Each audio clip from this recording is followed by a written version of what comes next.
Hey! Yo. Welcome to the Garage Gang. Hey. Yeah, I'm more confident with the second recording because now we know what we're doing. Mm-hmm. First recording crapped out on us. Yeah, so now we get to try a second time. So Wilson, tell us that condensed version of your video game week.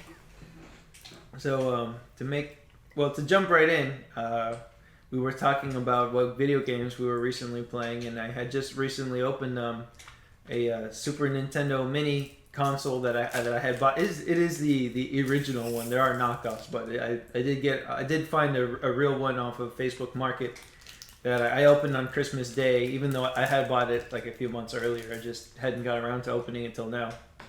I've been playing Donkey Kong Country to be more specific.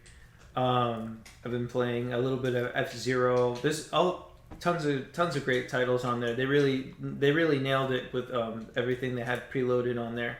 And we were discussing about if there were a heinous individual that had come, Hypothetically speaking, wanted to add more games to the device. Absolutely, that this individual would be able to do so, and I think that this is a terrible idea, and it's just something that I personally would never do, not even in Minecraft. Yeah, terribly possible. Horribly possible. And basically the you could turn the library into thousands, into compatible with the D-pad and the 4 main buttons and the L and R triggers. I mean, you could play anything from the Game Boy selection. You could play anything from NES to SNES.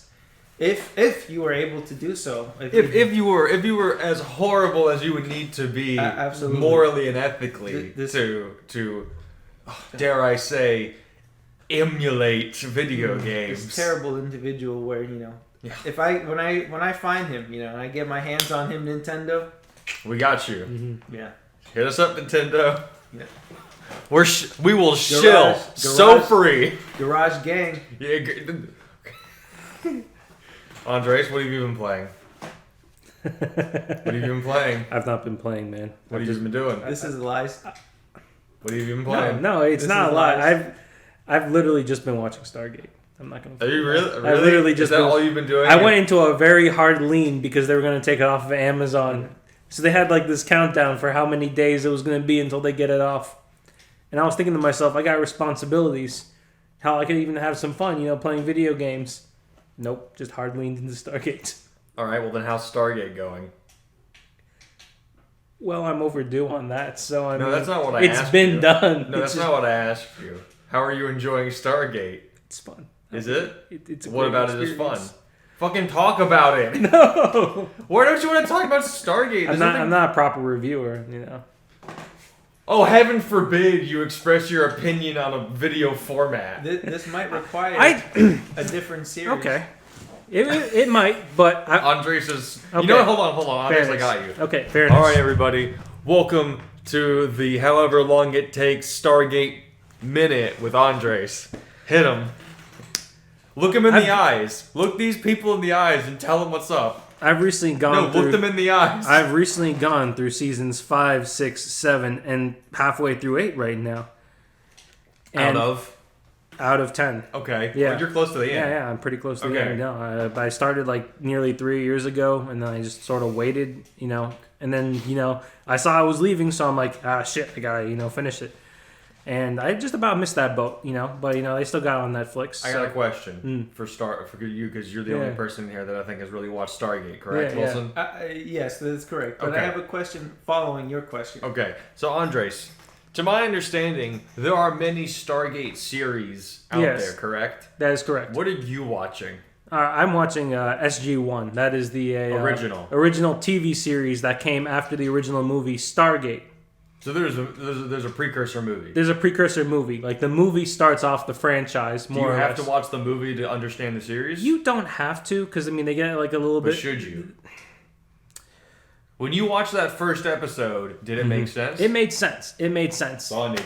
There's a little bit of missing context, but you do get that over time. And, frankly, it doesn't take very long to actually get that context. Okay. Yeah. So, the original movie, it's got Kurt Russell, and he's... Really? Yeah.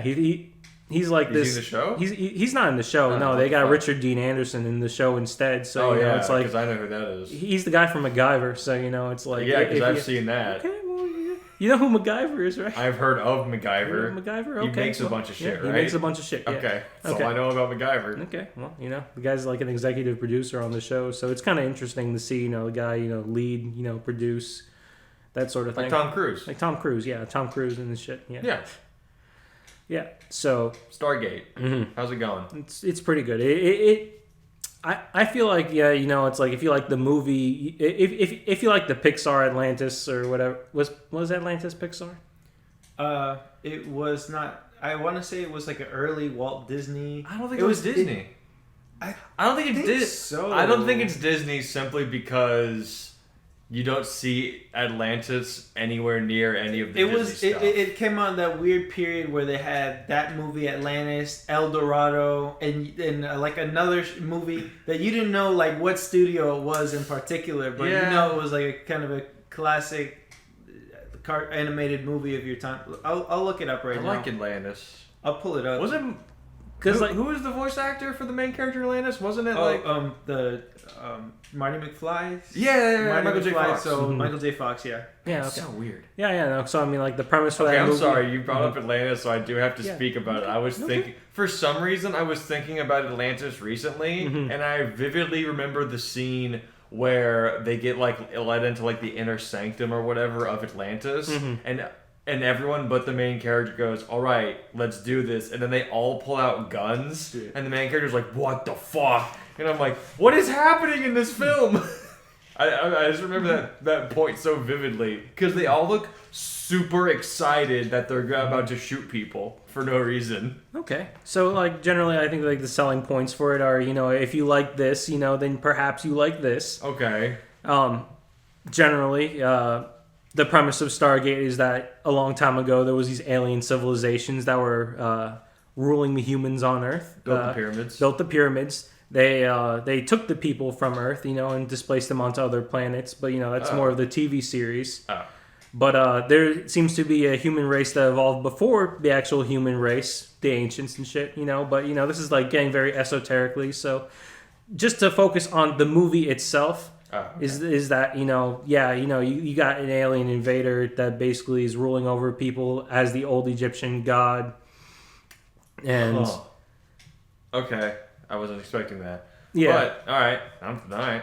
And But you it's know, good? yeah, it's pretty good. You know, Okay. it's basically like the same kind of points, except you know, instead of finding the old civilizations, but you know, Yeah, it is Disney. It's Disney. It is Disney. And, Yo, Disney, bring Atlantis back. and the other movie I forgot, Treasure Planet.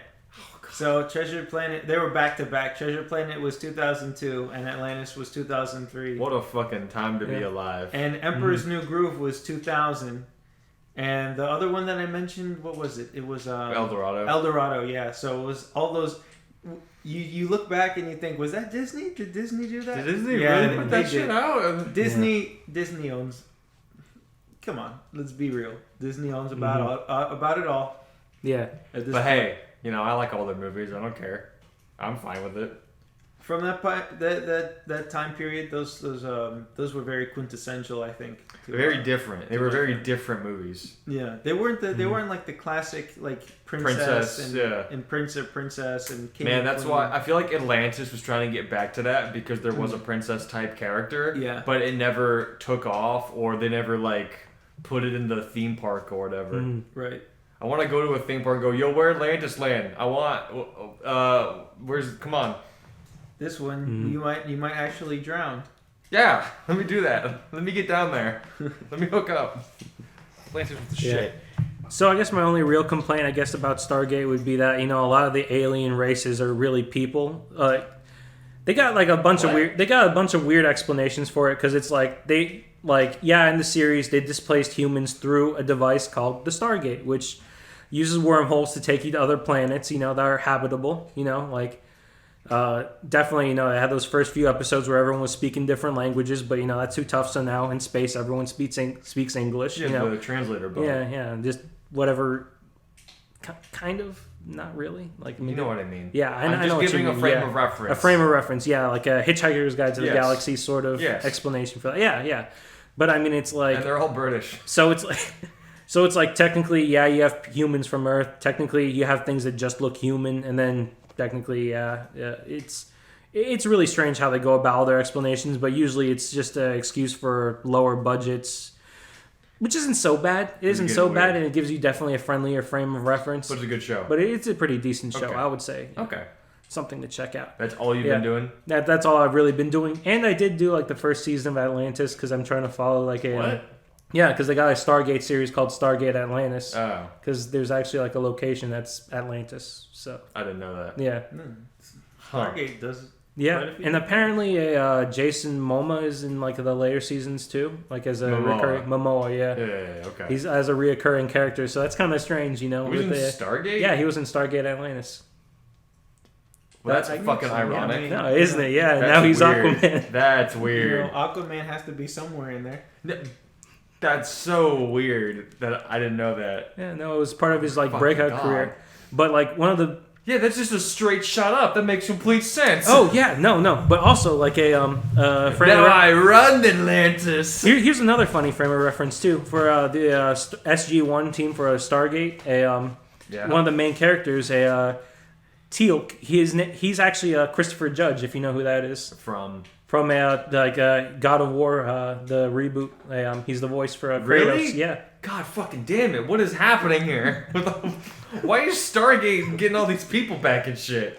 It had these people. It's an old series. It's It's crazy. No, It that's just so funny. happens to help build them up. Yeah. Just does Christopher Judge have an amazing voice like he does in the God of War game? Yeah. No, he's got some Good. pretty recurring. Good. You know, a deep. His voice only got deeper with God of War, but you know, he still got that pretty It only serious. got deeper. Yeah. God. Yeah, he's got that serious, intimidating presence, but he's also, you know, he's got a bit of personality once you get to know his character. He's actually written a few episodes too, which was pretty interesting to see. Like, yeah, like I'd see a few episodes and it would say written by Christopher Judge, and I'm like, wow, that's Good nice. shit. Yeah. Good on him. Hell yeah. Yeah. Apparently he's got his own sci-fi series too, like Really? I feel like I forget if now it's a that you say podcast his or name, yeah. it sounds really familiar attached to other things. Mm-hmm. I couldn't place it at all.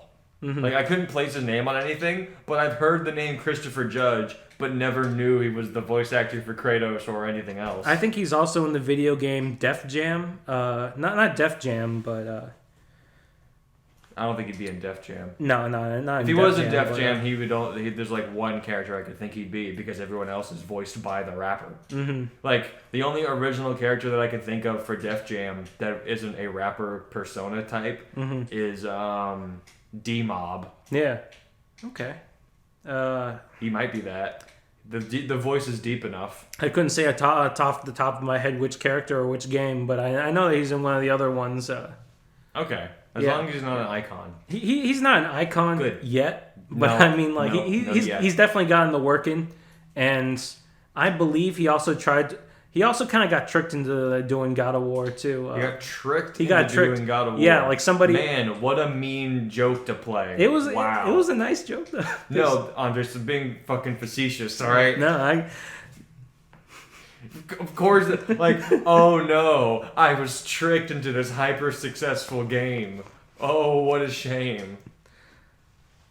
because he got handed the script as something else, but it's like surprise, it's a video game. You're apparently I think from what I've heard was that he was adverse to doing a video game voice because then that usually means like towards the end of someone's acting career, but. All right, that's a weird opinion, but whatever. I don't have that opinion. That's just something that I've heard. That's so, fine. Yeah. No, I know you don't have that opinion. I'm just saying that's a weird thing to Yeah. hear. So apparently, when it was given to him, he was. Yeah, wait, hold on. Apparently, when it was given to him, yeah. Wow, the end of their career, Nolan North and Troy Baker, they haven't done shit since they started doing video game voices. No, I just know, 90% of the industry is those two. Like, what the fuck? I just think it's a really funny thought because like video game scripts gotta be like fucking huge, for like, hey, read this line, read this line, read this line. It's like, what is this It depends. Not every game Yeah. is going to be an LA noir. So. Yeah, no, I mean like God of War, the God of War reboot was pretty long. So. No, but like, there's not a million variations of one thing. No, I guess not. Well, no, because I mean, it's just like here's the line for this situation. Like, there's only so many situations and like grunts and whatnot that a person can do. Mm-hmm. It's like L.A. Noire. Here's the character question, and then here's 3 variations of answers from the person, and then if you call them out on a lie, every single question they have a different piece of dialogue. Like it's a whole bunch of shit. Okay, so another strange parallel too. Well, hold on. Wilson, I think, wanted to say something a while ago. Oh, correct. But I don't want to run you off the rails if this question is too different. Go ahead. But why Battlestar, or not Battlestar? Stargate. Why Stargate rather than Battlestar Galactica? Is that on Amazon? Because those are 2 very similar titles of series, and they're sci-fi. So what I saw for like Battlestar Galactica, like I didn't try to get too far into it. I really haven't seen that much of it either, but it's like from what I understand, it's a fairly actually political show. Like it seems to try to draw parallels to like War on Terror and just personally, I usually think that if you got like metaphorically speaking or like making an allusion to like the real world, it's like you still got to put fiction first. And I feel like that some things kind of fail at doing that. Right. And I think that, while, Stargate might have like some of those themes that, people value, it puts the fiction it first. still puts the fiction first, and I appreciate that a lot. Yeah, because when your parallels are then your character's looking toward a portal leading to another planet, you go, yeah, I can get over this. Yeah. I think Battlestar Galactica, that's the series where it takes place entirely on one ship, and they just have to figure out who the imposters are, right? Yeah, because they got Battlestar like some Galactica? kind of android sort of infiltrators sort of thing. Yeah, it's a lot harder to So, separate the fiction when the entire series takes place in one location. Because I mean, drama's drama is in everything, so you don't want to necessarily name something a drama, but I do think Battlestar Galactica is more of a drama. A whodunit. Kind of. A whodunit. Kind of, yeah. Whatever, Yeah. So I mean, it's like that's why I have it on the back burner.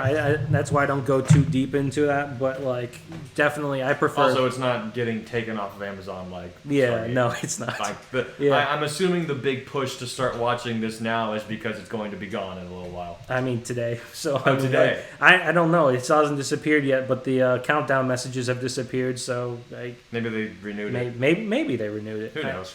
I'm sure you'll find out today or another day. Yeah. Whenever it disappears for me is when it happens. And then you wiki the ending. Basically, yeah. And then you go on with your life. I mean, like... Andres, with my week, surprisingly, Atlantis connects in. Okay. Because I went back to Assassin's Creed Odyssey. Okay. Because I never beat the final DLC. I haven't beaten a couple of things that I really need to in that game. Like, I need to finish the cult stuff. Because I actually want to see where that leads. But I also need to do the final DLC. Man, the fact that final DLC wraps around the real life portion of the game is actually really frustrating, and I don't like it.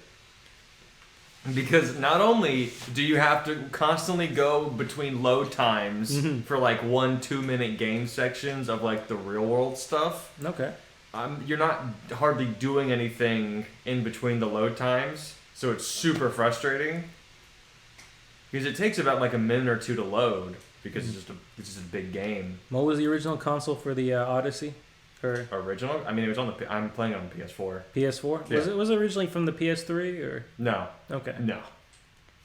I think the last one that was on the PS3 was Black Flag. Okay. Ever since then, it's only been. Okay, because like Odyssey's the one that's with Egypt, right? Or is it the? That's Origins. Origins. Okay, so Odyssey is Greek. It's Greek. Oh, so that's pretty recent, isn't it? Well, yeah, that's why I say it connects to Atlantis. Okay. Because the Greeks. Okay. Atlantis, big for the Egyptians, surprisingly. Never knew. No, but I finished that. Actually, funny enough, the DLC that ties in to Origins, which is technically after Odyssey, even though the names don't make any fucking sense if that's the case. Right. Anyway, that DLC happened. That was all right, I guess. That entire DLC was weird because it's just all like, it's all a lead up to the the main character for Origins, or like the family tie-in to Origins. So it didn't really have a whole lot of payoff, I guess, unless you played Origins. I feel like I should have started with the Atlantis DLC because I would have liked it more. Okay. But I finally got to the area of the Atlantis DLC, and it's super weird. Because you walk into a throne room, basically, and the character goes, do the thing! Go to the thrones and do the areas. And I'm like, okay, I guess I'll start doing the areas. But it's like, the character premises it with, they're simulations. But they're talking to the character in the past. So your character, I'm playing as the male Alexios, the character goes, don't worry, these are just simulations of the areas, or they're just the zone or whatever. And the character is just going, okay, yeah, whatever. Not going, the fuck is a simulation? Well, is it not in and it's been a long time since I've actually played, but Assassin's Creed, the first one. Yeah. Is it not that you're in a simulation? Okay. Here's the thing. It's like a mind tapping or something. They dropped the fucking ball on relating the past characters in that family line to the real world stuff a while ago. Oh, okay. Like the last time it was connected to Desmond, specifically that character, it's 1 and then the 2 series. Ezio or yeah, the Ezio trilogy. I think trilogy. Okay. Or quintal, I don't fucking know. The Ezio trilogy is what I'm just gonna call it because I think there's only 3 of them. Okay. But yeah, Desmond is 1 through 3.1, 2, and 3.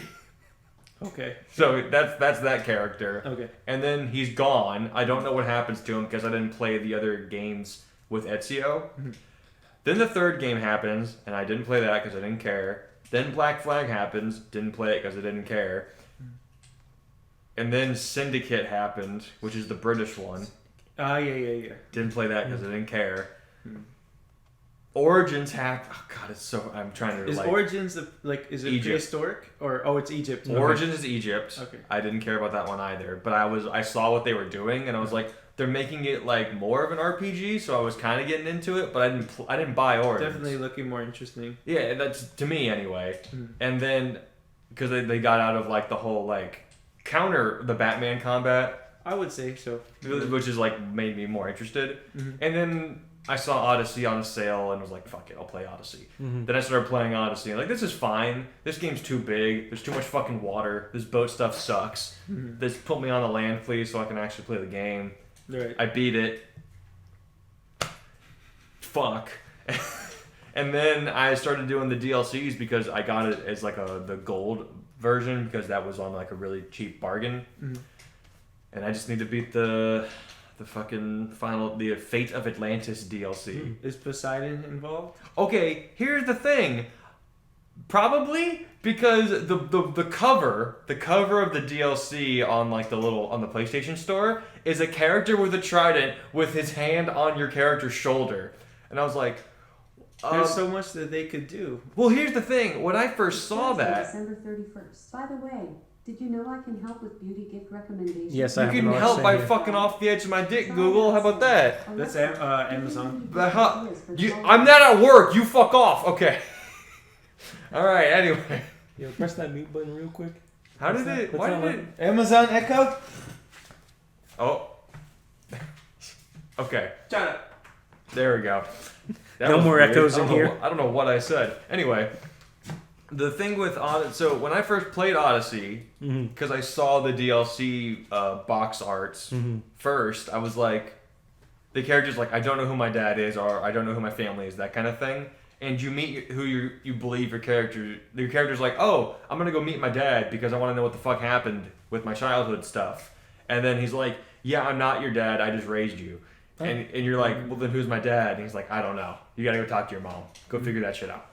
And I was like, oh, his dad. I guess the dad's gonna be like Poseidon or something because of that cover art. And then it's not. It's Pythagoras, which blew my mind even more because that was a weird pull. That was the weirdest pull I've ever heard. It's like, it's very interesting. Well, I guess because the way to meet him is really weird. Because your mom goes, you should go meet your dad. he's here. Go like figure that out. And it doesn't really mark it on the map. And then when you do like find the area, it's like an end game quest. It's like level 50 because you're fighting like mythical creatures, which is actually interesting. They tie it in kind of neatly.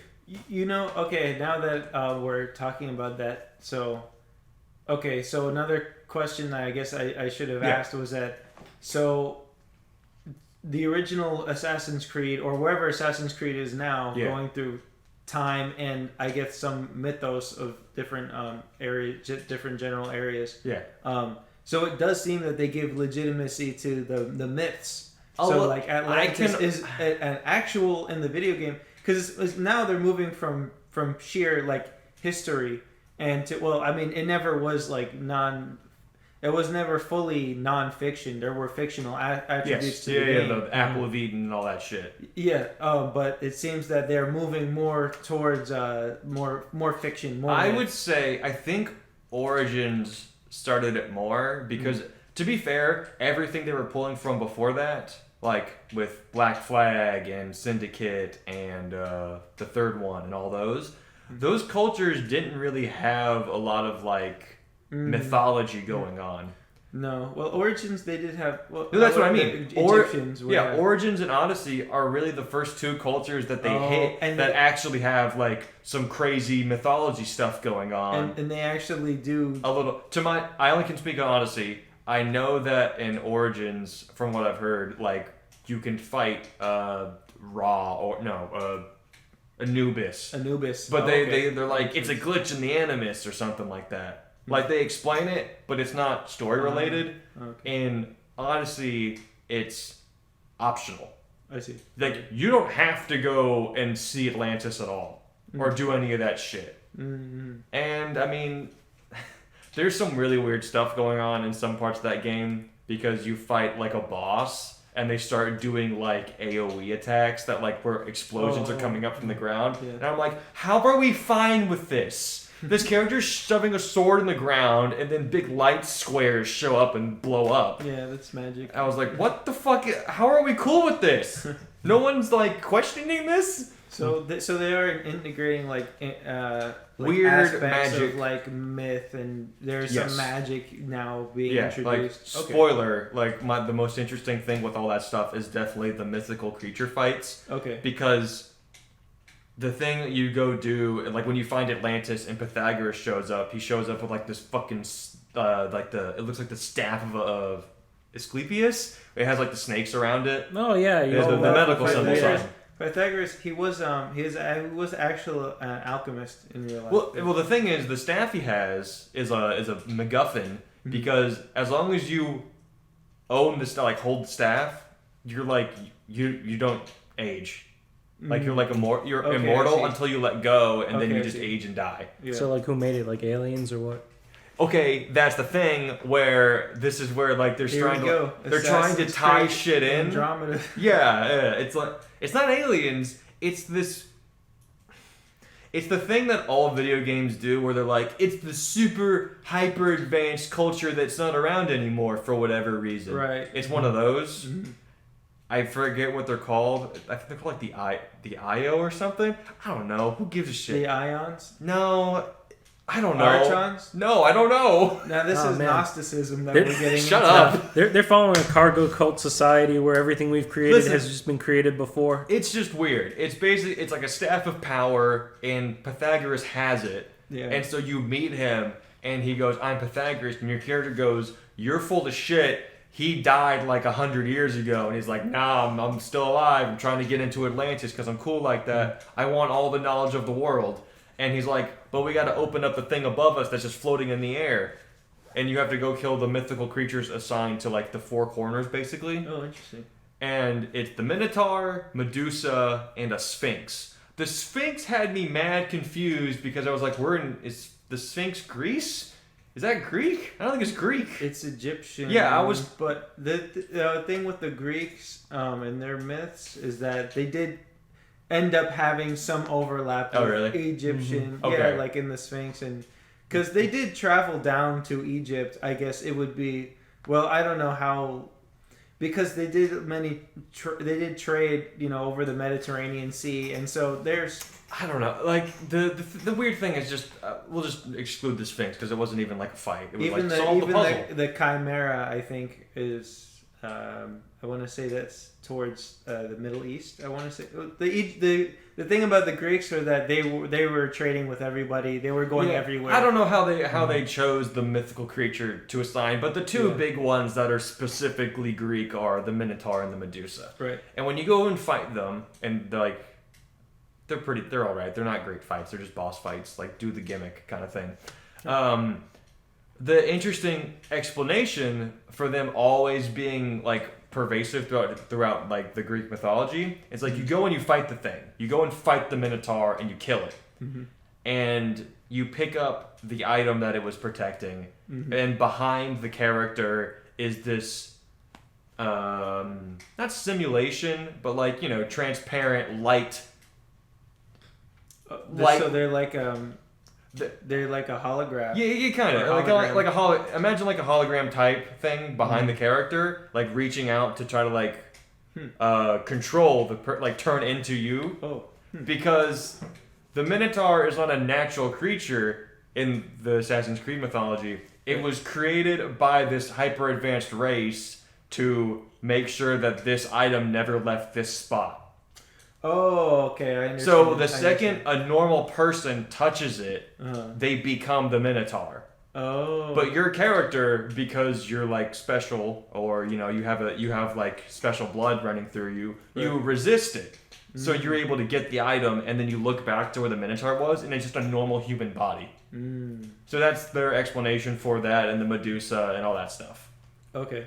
Yeah, it's like, okay, that makes sense for why it's always around, but it's kind of funny because your character then ends the mythology of the Minotaur and the Medusa because you resist it and you just get them. That's interesting. That's probably the most interesting part about it. The stuff with Atlantis, I don't think it feels a little rushed just in terms of like actual playing the game, because it doesn't look very good or it doesn't like run terribly well. But I mean, I can't really speak too much about it because it's on a PS4, so it's kind of limited.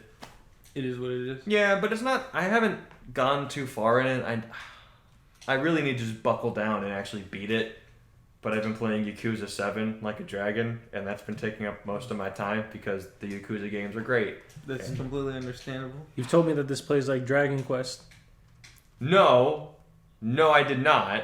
I said the main character loves Dragon Quest. Okay. So he perceives battle like a Dragon Quest, where it's turn-based. And at the very beginning of the game, you get into like your tutorial fight. Right. And then a guy shows up, like your little underling in your Yakuza family. And he's like, dude, why'd you even get hit? You could have just whipped his ass, no problem. And he's like, yeah, but like, that's not what heroes do. That's not, like... It wasn't my turn. Yeah, it wasn't... It's not like in the video games. And it's like in Dragon Quest? It's like, yeah, like in Dragon Quest. You take your turn, and then he takes his turn. You just tank the hit, and you beat his ass. And it's like, dude, that's stupid. And he's like, yeah, but I want to be a hero, so shut up.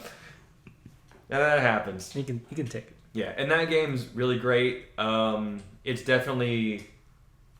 The thing that I would have liked more is if it touched more on the man out of time aspects of it, because the main thing is like your character goes to prison for 18 years, like 2001 to 2019 I think is the in-game clock. Wow. Yeah, so your character gets out of prison and is like, he goes to Kamurocho, which is the city that like the game mainly takes place in. Yeah. And he's like, back in 2001, he was just smoking in the street, like, walking along and all that. And then he gets to 2019 Kamurocho, looks to his left, and sees people on their cell phones. Like, every single person in frame is looking down at their phone walking. He's like, what the fuck are those? And then he looks to his right, and he sees a bunch of people vaping. And he's like, is that a cigarette? What is that? And then behind him, slightly to his left, is a no smoking sign. Because you're not allowed to do that anymore, just walking around. They don't really touch on that too much, other than at the very beginning, because then he goes to like a salon to get like his hair done, and he asks for a punch perm, and when the camera zooms out, his hair looks super weird, and the lady's like, I don't know what that is. I had to look that up. I had to look that up to do your hair because I've never heard that before. And I mean, that's just what the character looks like now. The design's fine. It looks fun. But it's a good game. It's a real ass RPG with all the Yakuza trappings. Mm-hmm. So you get like the really weird involved mini games. One is called Dragon Kart, which is a Mario Kart type mini game in the Yakuza universe. So you're driving around picking up rocket launchers and all this shit. It's great. Did you see the meme that I shared that compared Yakuza 7 to the Cyberpunk 2077? No, I didn't. Oh man, it just says like, well, Yakuza 7 was basically the success that we didn't know that we needed at that time. I mean, it really overtook in its delivery compared to the Cyberpunk 2077's delivery. I don't know what happened or how the general population found Yakuza and somehow fell in love with it so quickly, because those games have been good for so long, but no one knew about them. They just weren't out there. And it was super weird that, like, I'm really happy that people are, like, enjoying it. I'm just worried because of, like, I mean, they are remaking all of them. I think it's probably because, like, they weren't as popular because of Grand Theft Auto and They're very Saint different. Rose. Like, Grand Theft Auto and Saint Rose, if you wanted, like, kind of an semi-open world RPG that was, like, gang related and you could use violence. You played the American version. You played the Grand Theft Autos. Right, you played Grand Theft Auto or even Saints Row for that matter. But so it's like probably everybody was just passing by the game like, oh, it's trying to be Grand Theft Auto, and then you play it and you're like, holy fucking shit, this is so different. Not as sexy or not as not as. It's not America. Not America. Yeah, it's not. Right. But yeah, those Yakuza games are so polished, and they're just so much fun. They look like a whole lot of fun. They are. They're crazy. They're so stupid. We'll definitely purchase that one for the PS5. Listen, when we get one. If you want to play some of them, I have Zero and Kiwami 1 and 2 on disc. Is there not one over there right now on the shelf? Or am I mistaken? No, I got it digitally for like PS Plus. Okay. I believe it was 0. Oh, you do have Zero? I believe I have either 0 or 6. You either have Zero or Kiwami. I don't think they put 6 on PS Plus. Either one of those is good. Mm-hmm. Zero is naturally like the origin game. You could still just start at 1 and be fine. Kiwami 1, which is like the remake, is like there's someone out there in the world who will say, no, go play the original Yakuza 1 on the PS2 or whatever the fuck it came out on. And I would say, don't do that. Go play Kiwami 1 because there's a couple added scenes that explain a character's rapid change in like personality and behavior that are like very needed, because otherwise it's like, what happened while Kiryu was in prison? Who hurt you is the question. A lot of people, as it turns out, from those Kiwami 1 cutscenes. Oh. A lot of people hurt him and fucked with him. Also, just him personally. He didn't do great. Oh, so it's a remake of the first one. Yes, the Kiwami more titles. in-depth. Yeah, the Kiwami titles denote the remakes. I think they just remastered 3 for there was like a. You bundle. mean 3 total, not just the third? No. I think they also did 3. Because I know a bunch of them are on Xbox now, whereas before they were PS4 exclusives, or sorry, PlayStation exclusive. So Kiwami 1 and 2 are the remakes. Yakuza 3 was remastered, so it just looks better, but it's still the same game. I don't think they added anything. I don't know. They put out a thing recently called Yakuza Remastered. I don't know what's in that bundle. I think 3 is in that bundle. I don't know if 4 or 5 is in there. And I couldn't tell you, so don't ask me. No, okay. Like, that's just how it is. I don't know. 7's great, though. It's super weird playing those games as a proper fucking RPG, where it's turn-based, and you're trying to, like, play to enemy weaknesses and shit. Also, because the character, you have job classes in that game, so you can just switch what class your character is. Some of them are fine. I don't know. I'm kind of feeling out my party right now. weird thing to say for a Yakuza game. Feeling out my party. But it's good. A lot of the characters are really interesting. They have a Persona-style friendship meter, but they call it a drink link because you deepen your relationship at a bar over drinks. So true. Yeah, that's So true. well, because every character in that game is a fucking adult. They're like 30, 40. What are we? Huh? Well, We children are- of them. That dude was in prison for 18 years. He's 42. Shit. He got out at 42. Yeah. It was just kind of funny. It's like, because Kiryu, as he is in the other games, he's like 20 all the way through that series. Like, from 0 to 6. Mm-hmm. I think I don't even know what age he is at 6, but like, he can't be over 40.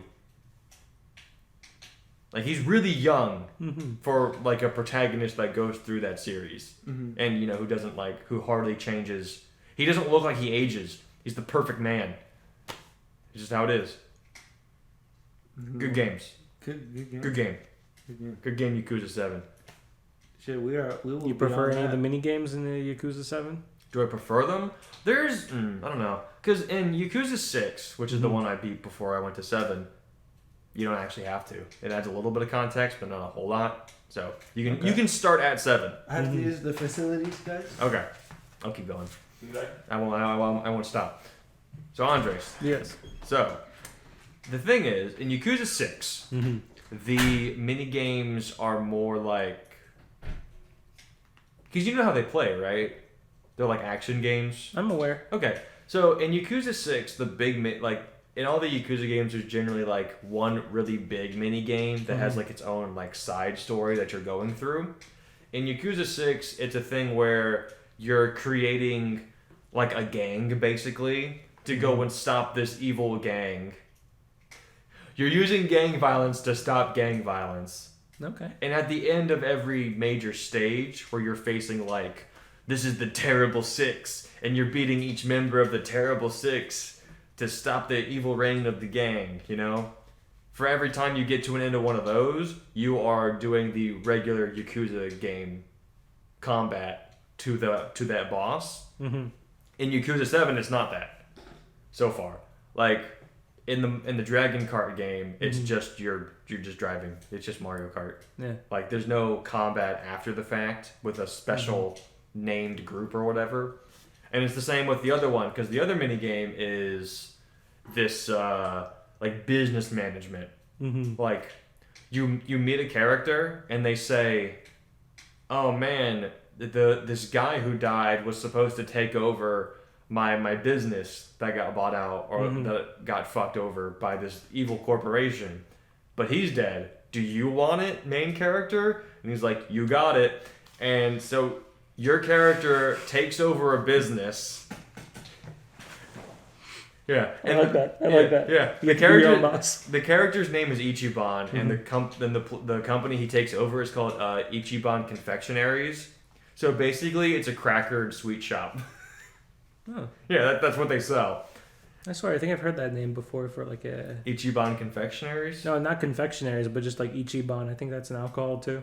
It's also a convention in Charlotte. A lot of names. There's a lot. Ichiban, Yeah. there's a lot of stuff. I don't know how the trademarks work and stuff, but I think so long as you're not in the same kind of business, I think you can get away with the same name. I don't think Ichiban has trademarked the convention name. I don't think they're called. I don't think it's Ichiban Con TM. No, I'm saying that you can trademark the name. It's just that so long as it's within like the certain market that you can't affect other people. I'm not going to speak on that because I have no idea. I'm just saying that's how you get Dove soap and you get Dove chocolate. Isn't it the same company? It's not the same company. What the fuck? Are you serious? I'm serious. Blew my mind. All right, that fucking changes everything. Anyway, the mini game is you're just trying to get your company from the bottom 100 spot of the pyramid up to number 1. You want to be big business. That's the deal. You want to be number 1. You want to be number 1. It's in the name. Ichiban. I think that it means number 1, doesn't it? The best or The something. best. The best. The best, number 1. It's the spirit that carries It's how on. you read it in Japanese, because you only read it one way in English. Ichiban. Well, you only pronounce it one way in Japanese, so. Yeah, but you could spell it different ways. Because of the different characters and shit. I don't know, man. The language is fucking complicated. Is that still going? I'm making it more complicated than I have to. Anyway, the thing is, that's the whole gimmick, is you want to get your company from number 100, the bottom of the list, to number 1. And you do that through just like upgrading your business, all this stuff. You get commercial time. The commercials are amazing. Because when you start out as a small confectionery little stall and you buy an ad for 5 million yen, it's a kid crying on the ground going, "I'm so hungry," and then your character reaching out of frame with a big it's called a Sinbei cracker. He reaches out and is like, "Here you go. Oh my gosh, a Sinbei," and then he eats it, and he's like, and then the kid and your character are like, "Yeah," and that's the ad, and then you start just raking in the cash. And then when your company gets big enough and you start buying out other companies with hundreds of millions of yen because you're big ballin' now, your company name changes to Ichiban Holdings, and the ad changes to a much more pretentious up their own ass style ad that's like, everyday changes, but it doesn't have to for us. And I'd have to show you. It's fucking hilarious because they play it totally straight. I've also been playing the game in English, so that kind of changes a little bit of stuff. Overall, though, I've actually played it in English and in Japanese because you can just switch the audio. They're both great. Not easy. Yeah, pretty much. Well, it's not easy. When you switch it mid-game, it throws you back to the title screen, and you just have to continue. Okay. But you can save beforehand. It does take a minute on the base PS4, which is what I have. So it takes a minute to load. Yeah. But if you want to hear the differences, I mean, there's that. Anyway, if you want to do the karaoke minigame, you do it in Japanese because the Japanese people are actually trained actors and singers. If you do it in English, it's just the actors trying to sing. And it's fine, but it is not the same. It is not the same. I think they should be allowed a little bit of leeway to hire an actual singer to sing the parts there. No. I think you can get away with. I think you can get away with a different voice. If you are in a Yakuza, the reasoning. You shut your mouth. If you're in a Yakuza game, you are the actor and the singer. You don't get to hire another person. Do Disney movies hire different people to sing than when they do the voice? My reasoning would be, I call them cowards. The English version is a dubbed translation. Shut the fuck versus up. the actual original. Yeah, but if your character isn't the one... Your character is dubbed anyways now. Yeah, but you want the person doing the voice to do the singing. It's funnier. I mean, they do fine, but it is not the exact same. It's like going to an actual bar with friends and having them try to sing. It's like, yeah, this is about right. It's fun. It's a good time. It definitely fills the meter, I guess. Yeah, it's good. It's a good time. Assuming the karaoke actually helps you friends. It raises your little friendship meters. Oh, so you can also buy, like, I was looking through the DLC. There's like a character. There's like 2 extra classes you can get, and like there's a karaoke pack for a bunch of different songs.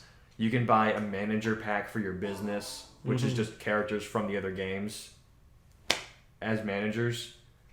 Yo, that manager stuff is the best because when you start getting really high up in like the acquiring property, like, I want this business. How much does it cost? 296 million yen. When you hit purchase and then okay, it goes to a cutscene where the guy you're buying from is like, I don't know, I don't think I should do this. And then Ichiban just goes, maybe this will change your mind. And then a person wheels in a cart of like pyramid money. And then the guy goes... That's why you know it's a lot of money. It's a fuck ton of money. Yes. And it just looks like a lot of money. And then the guy who's like really thinking about it just does like the yeah. And then it's like you guys shaking hands. It's like, this is the best. That's got to be the video they show all their employees before they switch the business over to somebody else. Be like, this is why I trust this man. I'm genuinely curious how this minigame ends if they let me just sell the business at the end of it. I'm really curious. Because I don't want to because there's a trophy to get 10 billion yen. Also, the shareholder meetings is the best way to get money because you get your executive bonus. It's the best way to get money because you start that game fucking homeless. Where you have no money. Well, yeah, you did just come from jail, so I guess you wouldn't have a home. Dude, would it's you? not even that. It's a story thing. I'm not going to tell you. Okay. Yeah. You know. The reason your character comes out homeless is not because he just got out of prison. It's because of another story event. Yeah, it's a whole thing. Yeah. I'm getting there. I am not very far in that game. I don't even know how many chapters there are. There's probably like 14 or so. I'm only on like 7 or 8 because I've been grinding and all that stuff. A lot. There's a lot. Sounds like a lot to It's a unpack. very good game though. I very much enjoy my time with it. Oh, are you guys are familiar with Prime Gaming? I don't know much Yeah. about it. Okay, I will say because I have the app or the whatever the fuck you want to call it on the laptop, and I've looked through it a couple times. There are some games that I am aware of and know that they put on there that I'm like, yeah, that's a good game. That's a good game. There's a couple that I've tried that have been. I don't want to say stinkers because that's really mean because this is clearly like an indie development type stuff, but.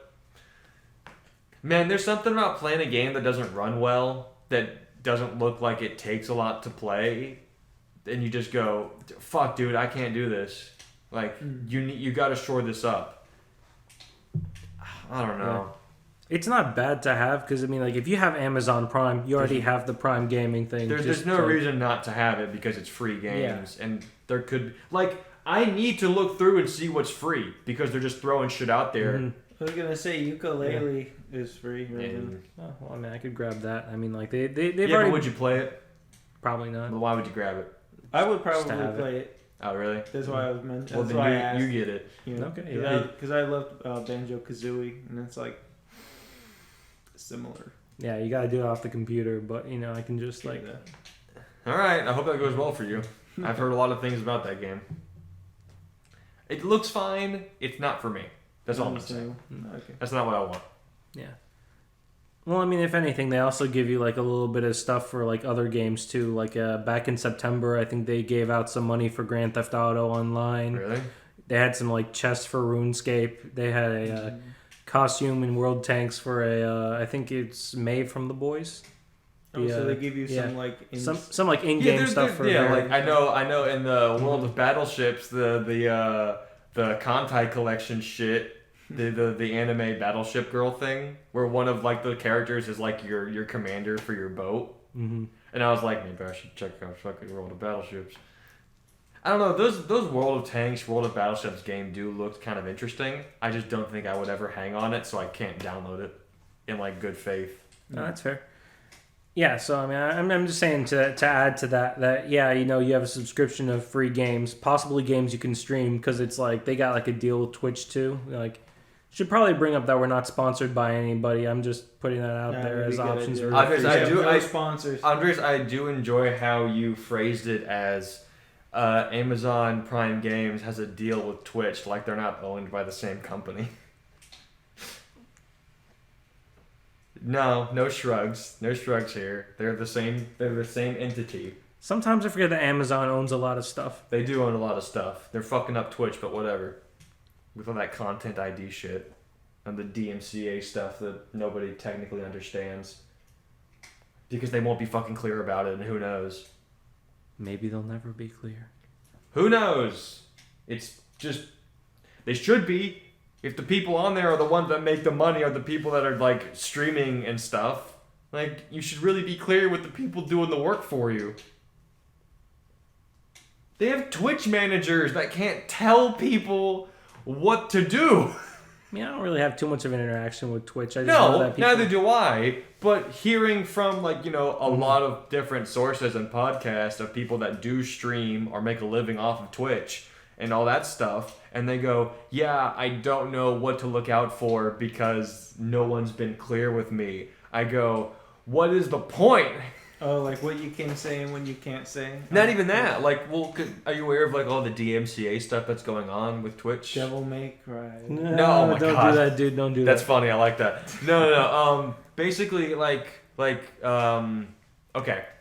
You ever play a game that has licensed music in it from like an actual band that's just in the game? Oh yeah, that will happen in like Grand Theft Auto. Exactly. So if you're playing a game if you're playing Grand Theft Auto 5 on Twitch and you have the radio turned on and it starts playing a licensed song, you get struck. You get struck like a motherfucker because the company that owns that music is like, no. You don't get to play that.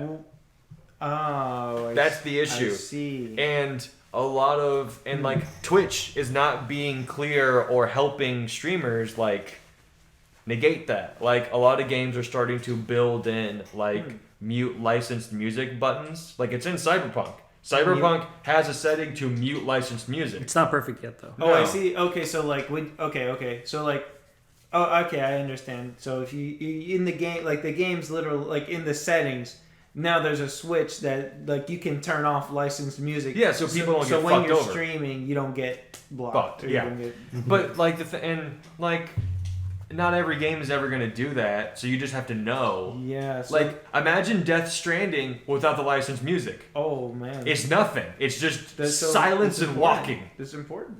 Yeah, and you can't just like open Spotify on your Twitch stream and listen to music while doing something. No, because it's all licensed. Imagine trying to play a rhythm game, even you're fucking dead. Well, no, not Parappa. Like, shut up. I heard the word "pa" and I was like, I know where he's going with this. Like, but if you just find royalty-free music, that's fine. But if you like the easy way that people, I imagine streamers used to do it was just, I'm gonna open Spotify up on my stream and just play music while I'm grinding or doing something really monotonous and like, not interacting or whatever. You can't do that anymore. No. Or you shouldn't do that. Also, a lot of streamers like deleted all of their VODs, like all of their past streams and all that stuff, because those have started getting striked. Yeah, no. Just imagine playing something that's royalty free, and then you get like a 15-second ad that has music in it. Well, I mean, if you're playing royalty free shit. Nah, but it's like maybe you're like playing it off of like YouTube or something because it's been uploaded up there, and then you get like the 15-second ad that has like, I don't know, Ariana Grande singing something. Well, first of all, Andres, if you don't have YouTube Premium, then I don't know what you're doing with your life. You absolutely need it. It's necessary. In this day and age, YouTube Premium. YouTube Premium is great. Oh, so now we're giving up for Google now. YouTube Premium. I didn't say Google. We're not. Listen, yes, they are the same company, but I will make the distinction. They're not off the hook. No, that's for sure. No. Google's still not off the hook. I can like a service, but take a huge dump on a fucking logo. I was about to say I'm being mean just now, but that's pretty mean right there. I don't care. Fucking fight me. I like YouTube Premium. It's a very good service. Google, choke on my butthole. Like, what do you want from me? You guys see this? He's a fiend on the tube. It's such I've said it before, and I'll say it on the tube. It's such a strong and like necessary platform. I think, like especially to the United States, it's like what can you not learn or watch or do through YouTube? Basically everything you need to. It's a good TV replacement. Learn. For me, at least. Absolutely. It is. Yeah, for me at least, for sure, because we shared, I think our group chat shared, like, here's our watch time, and I think mine was like 6 months in total. Yeah, it was. I think, so my thinking is that, like, it's become pretty apparent, like, in this day and age that, we need a platform to be able to, like, share ideas and talk, and it needs to be protected, I feel, and it is protected in a way that they will remove, the adpocalypse like 18 was scary. plus, you know what I mean? Like there will be like, it's not that's not what that website. The YouTube is not for porn. It's not for like gore. It's not for like all those things that are just like that's where you go to the dark web for. The dark web. So obviously, so like, unironic. So YouTube does portray itself as okay, this is a service / platform that's that majority people use. There's nothing that compares to it. Like Vimeo, nothing that I can think of. Whoa, let's not get crazy. Fuck it. Come on. Hey, bro, Vimeo's up there, all right? Vimeo hits close to the heart. Really Where are you going to go? Really, BitChute? Really now. Where are you going to go? BitChute? Really now. BitChute. And it's just that, there's content that gets taken down for reasons that you mention a certain virus and you will lose, you'll be demonetized, or maybe you're. I don't know. I feel like I really don't like stuff like that. To me, it feels like censorship, and it's like, okay, maybe the government's not doing it, but this is the most used platform that we do use. I mean, it makes me question: do we need to provide ourselves a platform just that the United States citizens can just use freely with each other? That something like our First Amendment of free speech doesn't get. It's getting really serious out of nowhere. This is getting pretty serious. This is coming out of nowhere. I don't want like a 4chan version of YouTube. I don't want that, because now for me to try to filter through all the bullshit, that's gonna get very annoying.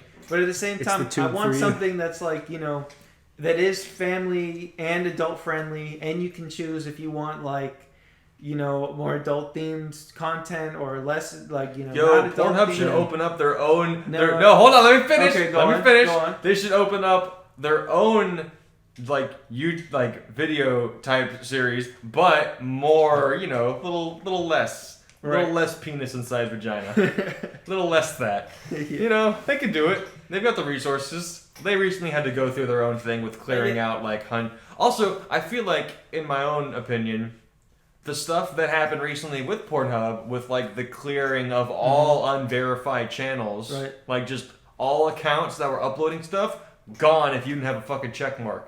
That kind of stuff.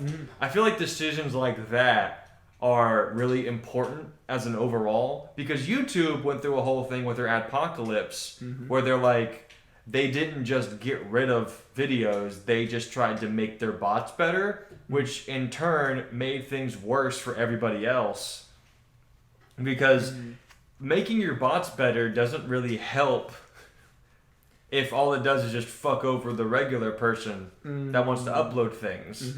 Now, to be fair, Andres and I with the YouTube channel, I only had a Kingdom Hearts video, the very first one, where we just didn't talk over a certain part of the intro, and it got flagged, and I was like, sure, I'll demonetize it. It's not making money anyway. Who gives a fuck? That's not a big deal. We're not making money, man. No, we're not making fucking money. We're never going to make money on that fucking channel. Who cares? Give money. That's not why we do it. We do it for the love of the craft. We do it for the gang. Yo, Mr. Beast, shout out, fucking hook up with us. We're not going to play Among Us, you fucking pussy. All right. I know you're in Charlotte. Yeah. Get here. Get here. I actually recently, because Andres, remember when we were just talking, we were I didn't realize that North Carolina had a giant YouTuber like that. Yeah. And I went and looked at his channel, and I was like, oh, he's one of those. Yeah. Because I just saw a bunch of the thumbnails. Well, what's his title? No, Mr. Beast. Mr. Beast. It's all one word. Here's the thing. Kind of sounds familiar. Well, here's the thing with it. I looked at his channel, his regular channel, which is just Mr. Beast. It's a lot of, I put 1 million Christmas lights on this house and broke the world record, one of those. I ate the $70,000 gold pizza. Oh, I'm seeing it now. It looks like we're punching up pretty heavy right now. Well, it appears that's what it says. This guy, did you have him on earlier? No. Okay, it appears this guy is in Raleigh. Really? Yeah, Raleigh. Ah, well, whatever. Fucking North Carolina. He's got the fucking money to come out to Charlotte. Who cares? Yeah. Anyway, I don't respect videos like that because you click on it for the price tag to see, and I don't like that. I don't respect it. And it's oh, he has a Mr. Beast Gaming. And I clicked on that because naturally I think that's what we're more inclined towards. I didn't scroll very far. All I saw was Among Us and Minecraft. And I went, we're done. Well, you've got nothing going on in my world. Well, it's that... Does he have... just keeping up with what's popular. No. I don't fully blame him for that. No. I'm not coming... Well, okay, I am coming at him. But I'm not saying he's wrong to do it. He is right to do it, to capitalize on who he is and the most popular stuff right now. I don't respect it because you think everybody should be true to their niche and true to what they're trying play to... shit you want to play and put it out there. That's true. And be an expert in that. Okay, maybe not be an expert, but do your best. Be fair. Yeah. It's just oversaturated is all. It's not bad. No, I'm not saying. Well, it would be pretty damn annoying. You log in and everybody's doing a video on Among Us, or everybody's doing a video on just the newest shit. Donkey videos. Donkey, yeah. Okay, have you seen his most recent stuff? Some of it, and it's very good. Oh my god, high quality stuff. It is the most satirical shit you will ever see. Because he mostly... Well, here's the thing. Related stuff. No, I got you. Oh, you got Don't it? even look it up. Okay. So recently, like 2 or 3 weeks ago, he put out a video that was like, I'm changing my channel. And you watch the video, and he's like, okay, guys, here's what's happening. I've put so much heart and soul into the scripts and, like, you know, really covering these games. They're just not getting the viewership that I need. So Sunday, we're going to do Sunday Minecraft, like, you know, that kind of stuff. And here's the thing. He has been doing that. He's like Drama Alert Mondays, like stuff like that. And he's been doing it a little bit. He's fallen off definitely as compared to the first week right after that video, where every single day is one of those videos that he described for that weekly stuff. It is the dumbest shit you've ever seen. It's like, we're gonna play Among Us for $1 million, and it's 1v1 Among Us. And so it's stupid. Yeah, it's the dumbest shit. But here's the video is Donkey and another person standing across from each other, and then like two other people. And then Donkey goes, all right, hey, are you the traitor? And they go, no. And then he asks the other person, and then they go, no. And then he starts to run away because that means that person's the imposter. Yeah. And he won that round because it was best of 3. And it's just that for like 5 minutes. And it's really funny and like hyper satirical. I don't know. I appreciate that kind of shit way more because it's just like, fuck you guys. Clearly, it's a very big fuck you, clearly, to like that type of content production. Yeah. They're not wrong to do it. There's nothing wrong with playing Among Us or Minecraft or whatever the shit to keep your channel profitable or like stay into a view count. Times are tough. Yeah. Sure. But they're not wrong to do it. I just don't respect it. Yeah. Maybe play something a little different. Maybe, you know, broaden your fucking horizons, champ. Yeah. It's very We're playing through Bloodborne. You know, we're really striking while the iron is freezing fucking cold. Oh god. Wow. Bloodborne. Isn't that like 2014? Yeah. 2015? But he's never played through it. Never played through it. So he's going to. Fair enough. I mean, and we're nowhere near close to the end. No, we're not. No.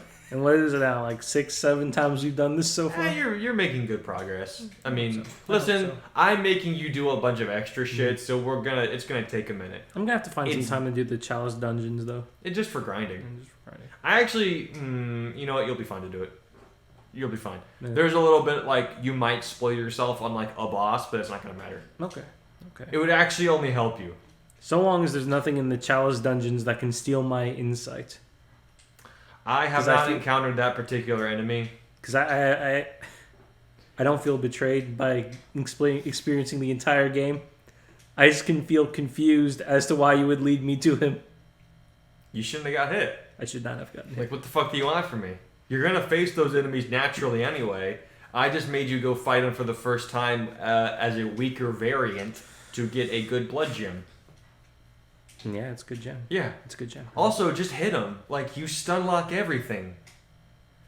That's the point of the strength build. We're just doing the Bloodborne videos. That's all this is me screaming at you to hit shit. I fear. What are you afraid of? I don't know what I'm afraid. I'm afraid of dying, but I'm also ambitious for that blood. It's good. Tough. It's tough. It's tough.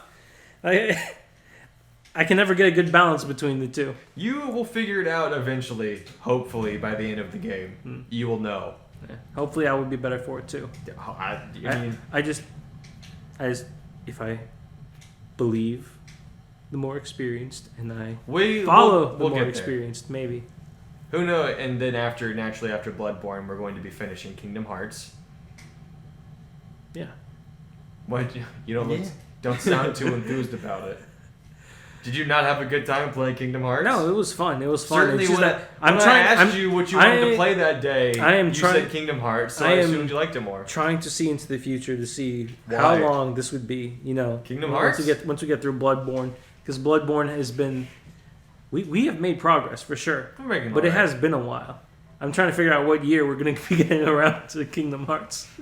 To be fair, Game Grumps is like my my barometer for a lot of like time length stuff. Mhm. They, Mario Paper Mario 1,000-Year Door. Yeah. Want to know how long it took them to actually get to the end of that game?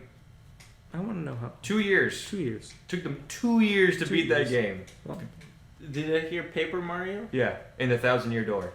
Oh wow. It's a long RPG. It is a proper RPG, but just the way they do their videos.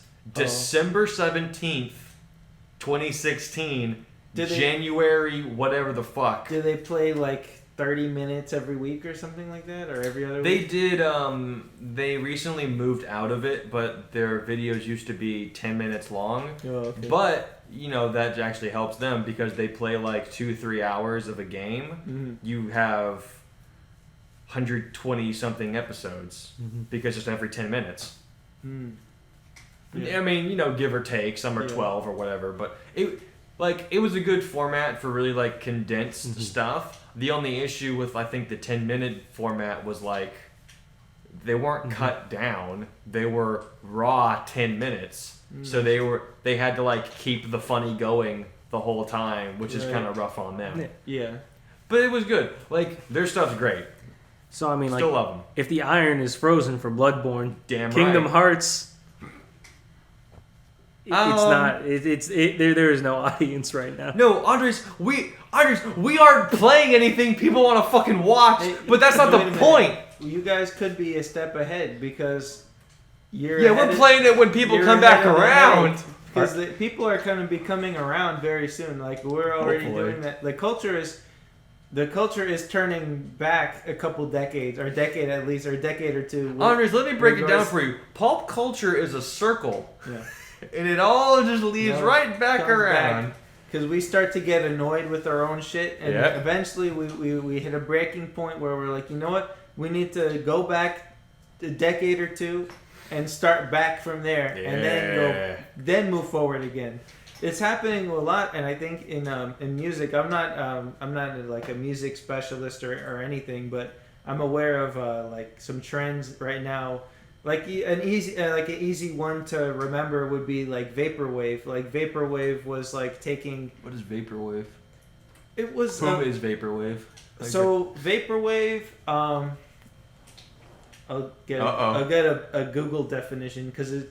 Oh, this is not a band. I might give a. It's not a band. It's it's a genre. What? It became popular. I want to say like right around 2010, like early 2010s, like 2013. Is there or so. a band you could put to it? Oh yeah, it's like Macintosh Plus. Do you remember that one? That it's kind of like an airy synthy sound. Oh, okay. That it tried to kind of emulate like the late 80s, early 90s kind of lounge music. Like here, let me put some on so you. Well, you let's get not. it. No, let's not do that. Let's not do that. Oh, I can't do that. That's right. Let's not do that. You know what? That's points for. So thanks for bringing that up, guys. But anyways, if you find royalty-free Vaporwave, the idea is that that kind of music, it came back even around. though it was 2012 or 2013, the grand public, the culture was not trying to listen to 80s music, or 80s music and late 80s and early 90s music had already been made, and that style, the it's like a synth kind of lounge elevator kind of. Okay. Like, imagine you're cracking open a soda. And I'm getting it. you're listening to a cassette. Shit, I better silence my ringtone. And then. it's kind of like. Are you Real late for familiar? that. Are you familiar with like the Outrun aesthetic, where it's kind of like 80s and there's like a lot funk? Not funk. It's like Because I personally do listen to a lot of like kind of funk and R&B, and kind of think of like an 80s idea of a future, and then that would be the kind of music that you hear. Blade Runner. Like Blade Runner. Blade Runner. Exactly. Okay. So Yes. imagine like synth music, but you change it from like that noir dark sound to like kind of more of like a bubbly, lighter Okay. consumer kind of like that. you really have to do your research on it, but you'll know exactly what I mean when you see it. Okay. It's like we are way past that feeling, right? Like that was 2 decades ago or 3 decades ago. But somewhere in the early 2010s, people decided that it was time to go back and kind of revisit that and make a little something new from that stepping point. Okay. I want to say so. Okay, I definitely get that because like a lot of the music, like there's a band I really like called TWRP, Twerp. Okay. I think I think the acronym used to mean Tupperware Remix Party, and they were friends with Ninja Sex Party, the comedy band. Okay. But they were more of like an actual band. Like they didn't play like joke songs. They played like real fucking music stuff. It was good, but it was all like 80s funk type of deal, bass, key guitar, keytar kind of stuff. Oh, yeah. And I mean, I really like it. That's what I like. Yeah. But Fair. I think that's the same feeling. Kind of like the culture's trying to return. It's like trying to step back to something that was working or was like more familiar, and just Okay. something that they liked. That Finding was a base like an again. interest in trying to bring it back a little bit, or maybe bring it in a different way. And it's not the only example. There's other examples in music. There's bands that are trying to sound like Led Zeppelin, going for that kind of like feels weird. 60s like kind of hard rock or 70s hard rock, and not really 70s, the early 70s. Let's No, say. I get it. It's just I don't know. Stuff like that feels particularly like weird and kind of different. I mean, yeah. Now it's 2020. Imagine like whatever the top 10s are. Well, my thing you know. is like I feel like there's a lot of genres of games and music, both that kind of do that. Indie. It's what I'm going for is like there's a lot of genres of music and a lot of genres of game that get played out. Oh, okay. Like 60s, 70s, like rock, metal, like right. your Led Zeppelins, all that stuff. Yeah. Like maybe don't bring that back because what happened with it was as high as you're gonna get. No. Like it's done. Like you've played. Right. Those have been played out. Right. We're kind of good. Unless you find a weird way to play it differently, but if you're playing it differently, it's not the same thing, and you're just in a different genre of music at that point. All right. Same with video games, where it's like our shit with Bloodborne, like there's nowhere to go from Bloodborne other than to other Souls games, or to wait for Elden Ring to come out. Like when we're done with it, we're done with Bloodborne. Maybe it would be out by the time we get done. Who Maybe. knows? Yeah. If it came out contingently along with the Bloodborne playthrough, I'd be playing Elden Ring. Because fuck you, I want to play Elden Ring. Well, I mean, here's maybe a good example. So, like a year or two ago, all those those massive like 100 free for all games were like you had your Fortnite Battle Royale. Battle Royale, yeah, Fortnite. Freaking Apex, Yeah, PUBG. all those PUBG probably more, the one that started it all. But then everybody and their mom wanted to be playing and streaming that, or buying that game or creating that game. right.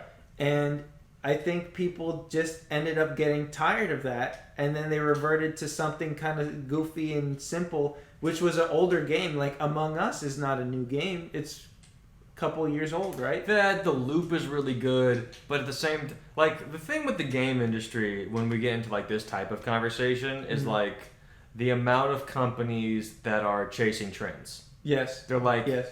we need like there's one of the podcasts I listen to, one of the people is an ex like game test lead. Like that, so he would be in those meetings where people in suits would go, we need a good gas. Games as a service. We need a good gas out there. We need to make something that we make once and just support cheaply that Right. constantly will bring in money. Right. And it's like, man, there's nowhere to go. It's Yeah. done. That's Like there's nothing to reinvent. You're asking us to make a new fucking wheel kind of thing. No, I think I understand how you feel about it, though. It's like you shouldn't imitate, you should emulate. You should understand what made these. No, previous things hypothetically great. emulate. We should hypothetically emulate Nintendo. Emulate has a different definition, No, so I know, I'm just fucking with you. digitally. I'm just saying, that you should recognize what made these previous things good. I mean, well, okay, so there's a guy named Cliffy B who I don't know where he got most of his fame from in terms of like game development, but like he was a big deal. Like he worked on a bunch of really good stuff, and then he left to make his own studio. He is the man who was responsible for Lawbringers, Battleborn, and okay. same guy. So kind of like I'm seeing a trend here. Kind of like a MOBA. Well, no, okay, I'm going somewhere larger with this. Okay. So, and I forget the third. He made a battle royale game. The thing is, I think he said this, and it does ring true, is that there are only room for three large games of a certain genre, and then you start getting into like the filler trash. Right. You get into the titles that are like, "Where the blank killer." Like you get into those. Right. So for MOBAs, it's like there's like your top 3. There's like League, you, Dota 2, and whatever the fuck. Whatever. Heroes of the Storm, whatever. Something like that. Yeah. One of those. Or the one with all the gods that's third person. Smite. Yeah. Smite. I would say those are probably the top 3. You get your 3. Those are your 3. Those are the ones that most people are playing. Yeah. And then from there, I think we listed 4. We did just list 4, but you know what I mean. Shut the fuck up. He gets the idea. I'll fucking stab you. You get the idea. I think for Battleborn, it was like, here's your MOBA-esque first-person type of game. You have your Overwatch, and then you have your other ones. And he tried to get in on that. It was like, but here's Battleborn. But where does it go? Because it's not going to be popular enough to get in. You're not doing anything differently. You're just making another one. You're just making another one. And even though I will say I have played Battleborn and it was fine. Like I had no issue with the game, but no, it's still an imitator. There's not enough. You need people to play the game because it is multiplayer dependent, and it's just not there. Exactly. And it's like because people won't play the game unless there's enough other people playing the game. It's like Bleeding Edge, which is like a MOBA made by Ninja Theory, and it's like I remember playing. I was telling Andres earlier, I played one game of Bleeding Edge, and it was the worst experience I could have had with a type of MOBA to date. Yes, to date, and I have sworn off of it because I played with a bunch of people who on my team, like because there's different game types with different objectives, which I think is already a bad sign for a MOBA when you're one where there should be like a singular objective, but you just play it differently on a map. This was like, go stand on these points and get points for your team. And you're like, okay. And I was the only person on my team going to the points, whereas everyone else was just trying to get kills. It's like, I don't understand how people play these games and deal with this. Were you doing like a ranked match or? Doesn't matter. Maybe you were pretty low on the ranks, being your first match. What? No, that doesn't matter what your rank is. If you can't read the screen where it tells you go stand on A and you're the only one on your team standing on A, that's a failure of the individual. That sounds also like a correlation between the ranking and the... No, it doesn't. That's bullshit. Because if you can't read it, you're probably not going to be at a higher rank. But then you're just not playing the game. Yeah. You were basically playing with the people that don't play the game. It should not be on me to have a higher rank to weed out bullshit. You're probably at a higher rank right now. You just won your first game, right? No, I didn't win. Nothing. I was the only person standing on the point, whereas 2 people on the other team read the screen and just fucking...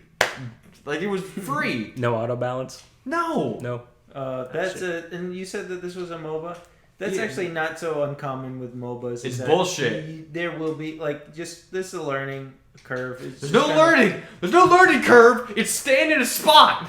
Well, what is there to learn? I mean, when I first played League, I completely just tower dived the turret. My very here's first the thing, but here's the thing though. You understood you needed that thing to go, right?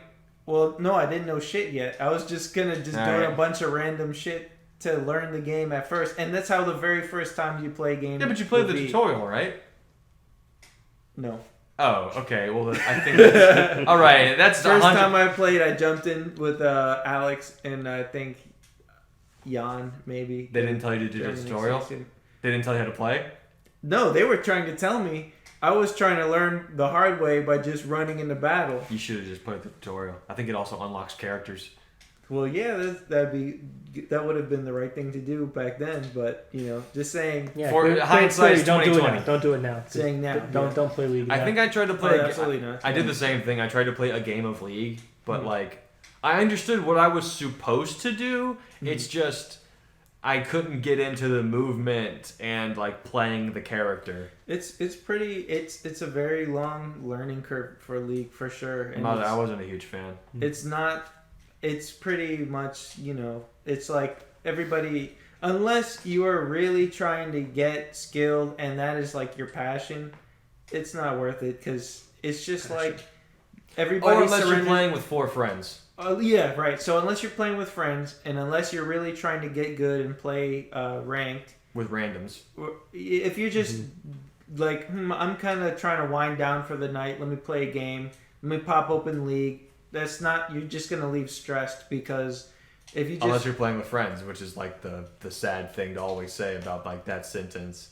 Oh well, right. Yeah. If you're not. Yeah. If you're not, and you're just clicking quick play, and I want to be with randoms, and I don't want to play ranked, it's gonna be a shit show. I can't imagine talking to someone who says, "Yeah, I unwind the day by playing with randoms in League." No. It's what the fuck are you talking about? That doesn't exist. They need to reevaluate those decisions because the game is surrendered. That's a fucked way to live. It's essentially just surrendered at 20. But consider the alternative: 15. unwinding with ranked. Or 15. Yeah. Huh? Consider the alternative: winding down with ranked. Yeah, but here's the thing: unwinding with ranked does guarantee at least maybe one other person that cares. Yeah. But it's a fucking shit show. You never know. Yeah, exactly. According to you, it depends on your rank. It's like trying to play Some people chess. want to be winners. Oh wait, also, I have one other thing to say to Anders and his ranked bullshit with Bleeding Edge. Yeah. No one plays that fucking game. The fact that I went in with people and it's Bleeding Edge. the How long did it take you to get into a match anyhow? Maybe I don't fucking remember, dude. I didn't count. Was it long? Did it I don't remember. I remember being a little while. Okay, so you'll remember if it was unusually long, Yes. Okay, so it was unusually long. A little bit. Okay. Which does indicate to me that the people still playing that game enjoy the game and are there to play it, right? Dude, this shit Oh shit, dude. Which implies that they know what they're doing to a certain degree. The fact that I played with people that didn't know what they were doing either indicates that the people playing that game are fucking babby children who are there for the character designs. Yeah, the character designs just look so trashy. Some of them are fine. Some are at least a little bit interesting. The only one that I was very interested in was a dolphin that's in a fishbowl with legs. It's like a support character. I was interested, but the team I was playing with did not allow me to actually experiment with that character because I had no teammates around. Right. So, fuck me. It was very different. And it was a bad experience. And the fact that I was playing people that didn't know how to play the game, even though that game's been out for probably 2 years when I played it, makes no sense and is unacceptable. Ranked or not. Understand. Because even people in unranked on League know how to fucking play League. Yeah, but that's because it's it comes Because it's back been out to a while? well, no, it comes down to how popular the game is too. Because it's that game that you just mentioned, maybe not so popular. So when somebody does actually play it, it's not it's held in such a high regard that they've maybe watched videos or played a tutorial or their friends are telling them what to do. Well, the game actually forces you into a tutorial for the first time. Oh, it does? Okay. Yeah, it's this is how you do the thing. Okay. But when you start a specific game type, while it's loading, it tells you what you're supposed to do. Text is on screen saying, go stand here to get points for your team. And so the fact that was completely ignored is just baffling. Yeah. Unless they're purposely ignoring it. It's like, fuck me then. Well, that's tough. Well, regardless, the point I think is very clear that for any, what is it? The niche or the genre of game, like the style of game, like you had like your brawler, you have your. Well, we were just talking about You have your MOBAs. Your MOBA, your free for all, your Battle Royale. Yeah, there it is. You can have about 3 that do really good, and those ones will dominate just the whole. Yeah, and then every company that didn't make it will say, "Well, here's ours," and then you see how that goes. You hope for the best. Yeah, like Ubisoft does that a lot, where they're just chasing trends. Because I mean, they recently put out their own battle royale. I don't know if it's doing well.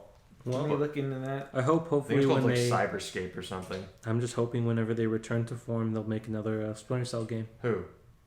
Ubisoft. Ubisoft? Yeah, Ubisoft. They're not going to return to form. Return to Splinter Cell. They haven't left form. Come back to Splinter Cell. Their form has not stopped for them. What are you talking about? Oh, they're not going back to fucking Splinter Cell. I was just trying to make it sound good. I just want more Splinter Cell games. But they're not going to. You want to know why? Why? Because Rainbow Six Siege is fucking crushing it for them. Ouch. They don't need to make another Tom Clancy game. Siege is doing well enough. Siege is like... They're still making content. That shit is like fucking... It's good. That's like... Yes? Yeah. Shut the fuck up. Don't worry, man. We'll Team Fortress. It's like Team Fortress 2. That shit I don't know about that comparison. Oh, okay. You mean in Okay. terms No, of we'll life. be going for like... Yeah, that's what I mean. It's not like the play style. I mean, like... That thing will go for years. It'll go for a because while. nobody's gonna be able to like. The competitive scene's really strong. Yeah. The character stuff is really interesting. They're always releasing new characters pretty often. They do a lot of updates for maps and character stuff. It's really neat. I am still fucking blown away that For Honor is still around. That's some shit because I did not enjoy it very much. I did enjoy it. I still do. I do like For Honor. I think it's a very good game. It's hard. It is a fucking hard game. It is not easy, to get well at. The biggest thing with it is man, if that first tournament didn't go the way it did, it'd probably be doing much better. Oh, you got a tournament, Oh, you're not aware? Tournament. Have I not told you about this? I don't know. I am not aware about this. I thought I've ranted about this before. What happened? Basically, okay. There's a character in For Honor it was season 1, I want to say. I think it was Nobushi. It was a lady with a spear from the Japanese faction. Spears are OP in general. Well, it's not for the not for the game. I'm just saying. Not for the right generally. reason. Basically, there was a bug with that character where one of her moves was undodgeable, unblockable. You couldn't do anything to get out of it. Also, yeah, she's just really annoying to deal with. Mm-hmm. But I mean, if you're good at the game, if you're competing at a high level, they probably know how to deal with it. But that bug carried a dude into top 8. And then the team, the people, Ubisoft, who was running the fucking tournament, let him compete in top 8. He got there, so I guess. Yeah, he got there. You can't stop that guy. Yeah, you can. What do you mean? Yeah, you can. What are you talking about? I mean, the dude just exploited a bug to get into the top 8. He should be there. No, all right. We're doing this. We're doing this conversation. They didn't fix the Andres, game. You can suck my fucking ass if you think that the fucking company that is running the tournament, that owns that game, does not have the carte blanche to go get the fuck out of our tournament. You're not even the people you're beating. You should not be beating. You're only winning because of this. And it's a part of the game. That doesn't mean. Listen. That doesn't make a good competition. I don't. No, hold on. There's a light at the end of the tunnel for me because you're gonna get fucked. Mm-hmm. Basically, at the end of the tournament, when that guy won because he exploited that bug, and the developers came on stage and said, "We're gonna patch that out," he asked them not to because it was the only reason he won. And then they did, and he never appeared in anything else ever again. I am perfectly fine with that. He entered the competition following the rules. No, fuck that He guy. did not cheat. Nah, he did not cheat. He cheated in my eyes. He noticed that something was wrong with the game, and he used that to his advantage. That's bullshit. Is it garbage? Yes, but did he break any laws? It's like this dude was not looking for some. Yeah, but then it killed the competitive scene for that game. Because he ruined it. That guy, you can point to a person and say, he ruined the entire scene. He muddied the water. He fucking shat in our drinking water. Now people don't want to go back. Yeah, nobody wants to fucking compete or play because they saw the one tournament that happened for that game, where the person who won, who beat everybody else, did it through that thing, and everyone went, that's garbage. yeah, that's trash. I don't want to play this. I don't want to compete in this. And then they didn't, and then it fucking died, but Ubisoft is there just like shoveling the dirt off of the grave all day because people keep throwing more on. This man did not bring the bug into the scene. This is not somebody that searched like the 50 broken controllers to find the one with the specific bug to make the one. All right, you're referencing a Melee thing that I told you about. So maybe let's not, get into that because I'll start ranting about Melee. Yeah, so don't do it. No. But he didn't bring anything outside to make the bug happen. The bug existed in the tournament, and I refuse to believe this is the one dude that knew about, the only dude to know about this bug. I think he was. God, there's no fucking documentation. They shouldn't have had the tournament with that bug in existence. No, they shouldn't have. That's yes, but at the same time, they should have been able to have the foresight to go, this is the only tournament for this game that's happening this year, and we're putting a bunch of money into this production and prize pool. Maybe we should care more than not at all. What happened? Whoa. Fucking MF Doom died. Who? Oh shit! MF Doom is dead. Who is that? Oh, the rapper? Shit, yeah. MF Doom dead. Whoa. Well, breaking news on the Garage Gang. Breaking news, dude. Hey, Ed. Fuck, dude. There's not a lot of seating space. Hold on. No, man. We're actually about to stop pretty soon. Yeah, I'm gonna say. Man, he was never gonna make it to the concerts. All right, this will be. I won't. This because it's not really in the theme of our show. But wow, dude, rest in peace to a legend. That was one of the most talented MCs that ever did it. How old was he? 49. Oh, really? Yeah. Wow, that's young. This guy was he's made a lot of really good music. That's a shame, man. He went too soon. I'm gonna research this, but all right. After I don't want to lose my thing. Andres, go fuck yourself. Yeah. No. Yes. I refuse. Yeah. Listen. You're the type of motherfucker that would watch a legendary CS:GO clip where. Okay, do you even know how CS:GO works with like spawns and stuff? No, I don't. You're gonna have to explain it to me. I got you. Okay. There was a thing. I don't know the people's names or the teams or any of that shit. I just know the event. Mm-hmm. Basically, there's the terrorist spawn and the counter-terrorist spawn. I'm aware of that, yeah. Okay, but they spawn in different places where you can't see each other at all, and you're supposed to like meet on specific areas to kill the other team. Yeah. That kind of thing. A team, they stacked like there's a specific technique of stacking characters, like one guy crouches and another guy jumps on top of him. Appreciate it. Yeah, I'll take one, thank you. But I'm not going to stop. All right. Yes. So, there's a technique of a person crouches and another guy jumps on top of them, and the person who's crouching stands up. So the person on top is at a higher position so that they can get a better advantage spot. Okay. But you can only do it so high, because you're only going 2 characters up. This team... They knew about this bug. This team specifically, nobody else knew about it. They knew about the specific bug where all of them stacked on top of each other, except for the guy on top who has an op with a sniper rifle that kills in like one hit.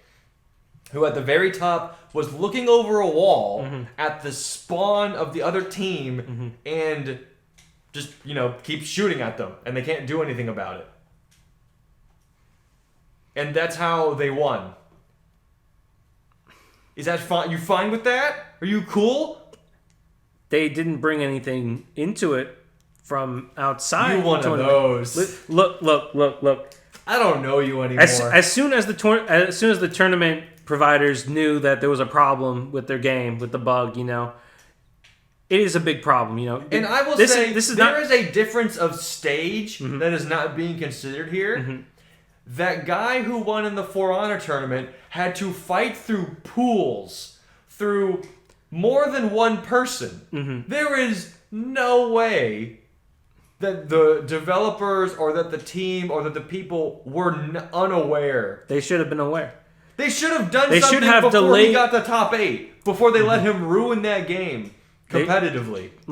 If you rush to patch the bug, No, you don't rush to patch it. You just say pick another character or get the fuck out of the tournament.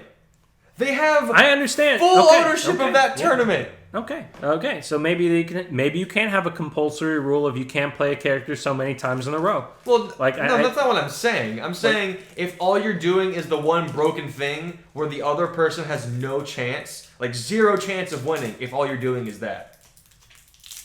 It's not competitive. It's not a game. It's not 1v1 anymore. There does need to be something to stop that, but I don't think that... Yeah, a tournament organizer going, fuck you.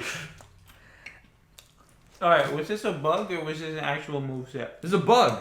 This is a thing in the game that a person exploited that I say a tournament organizer who knew about that had to have known, because there's no way someone gets all the way through pools up to top 8 without a tournament organizer going, that's weird. There's no way. I mean, the player is not wrong. The game is wrong in this case. Right. I say the player has a moral obligation to play competitively. Well, in a way that promotes competition.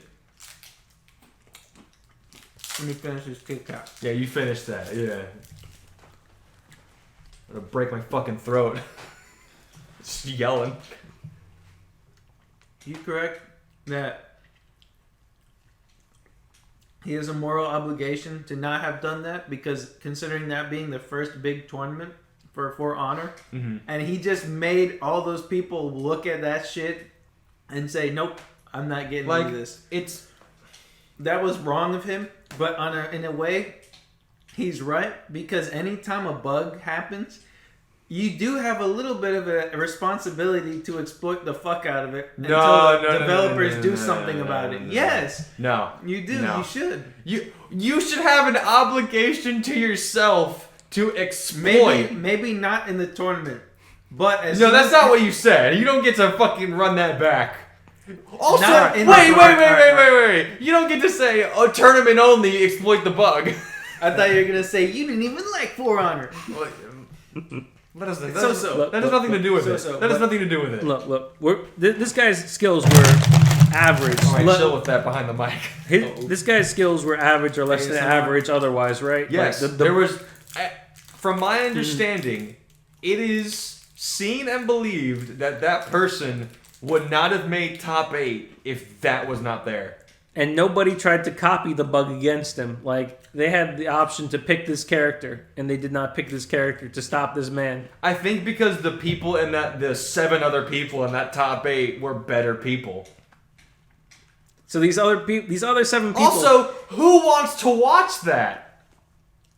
Nobody wants to watch that. Then why would you encourage people to do it? I'm not encouraging. I'm just saying that you do not have a moral obligation to lose. If you know how to win and you happen to have a bug, you might be a piece of shit.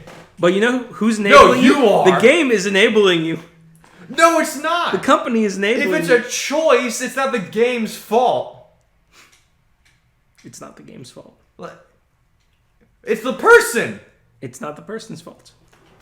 It's the company's fault for letting the game continue to be broken. I'm sorry. The game is broken, and the company needs to fix it. I hate you. I hate you so much. You're so close to the cheater mentality of I did nothing wrong.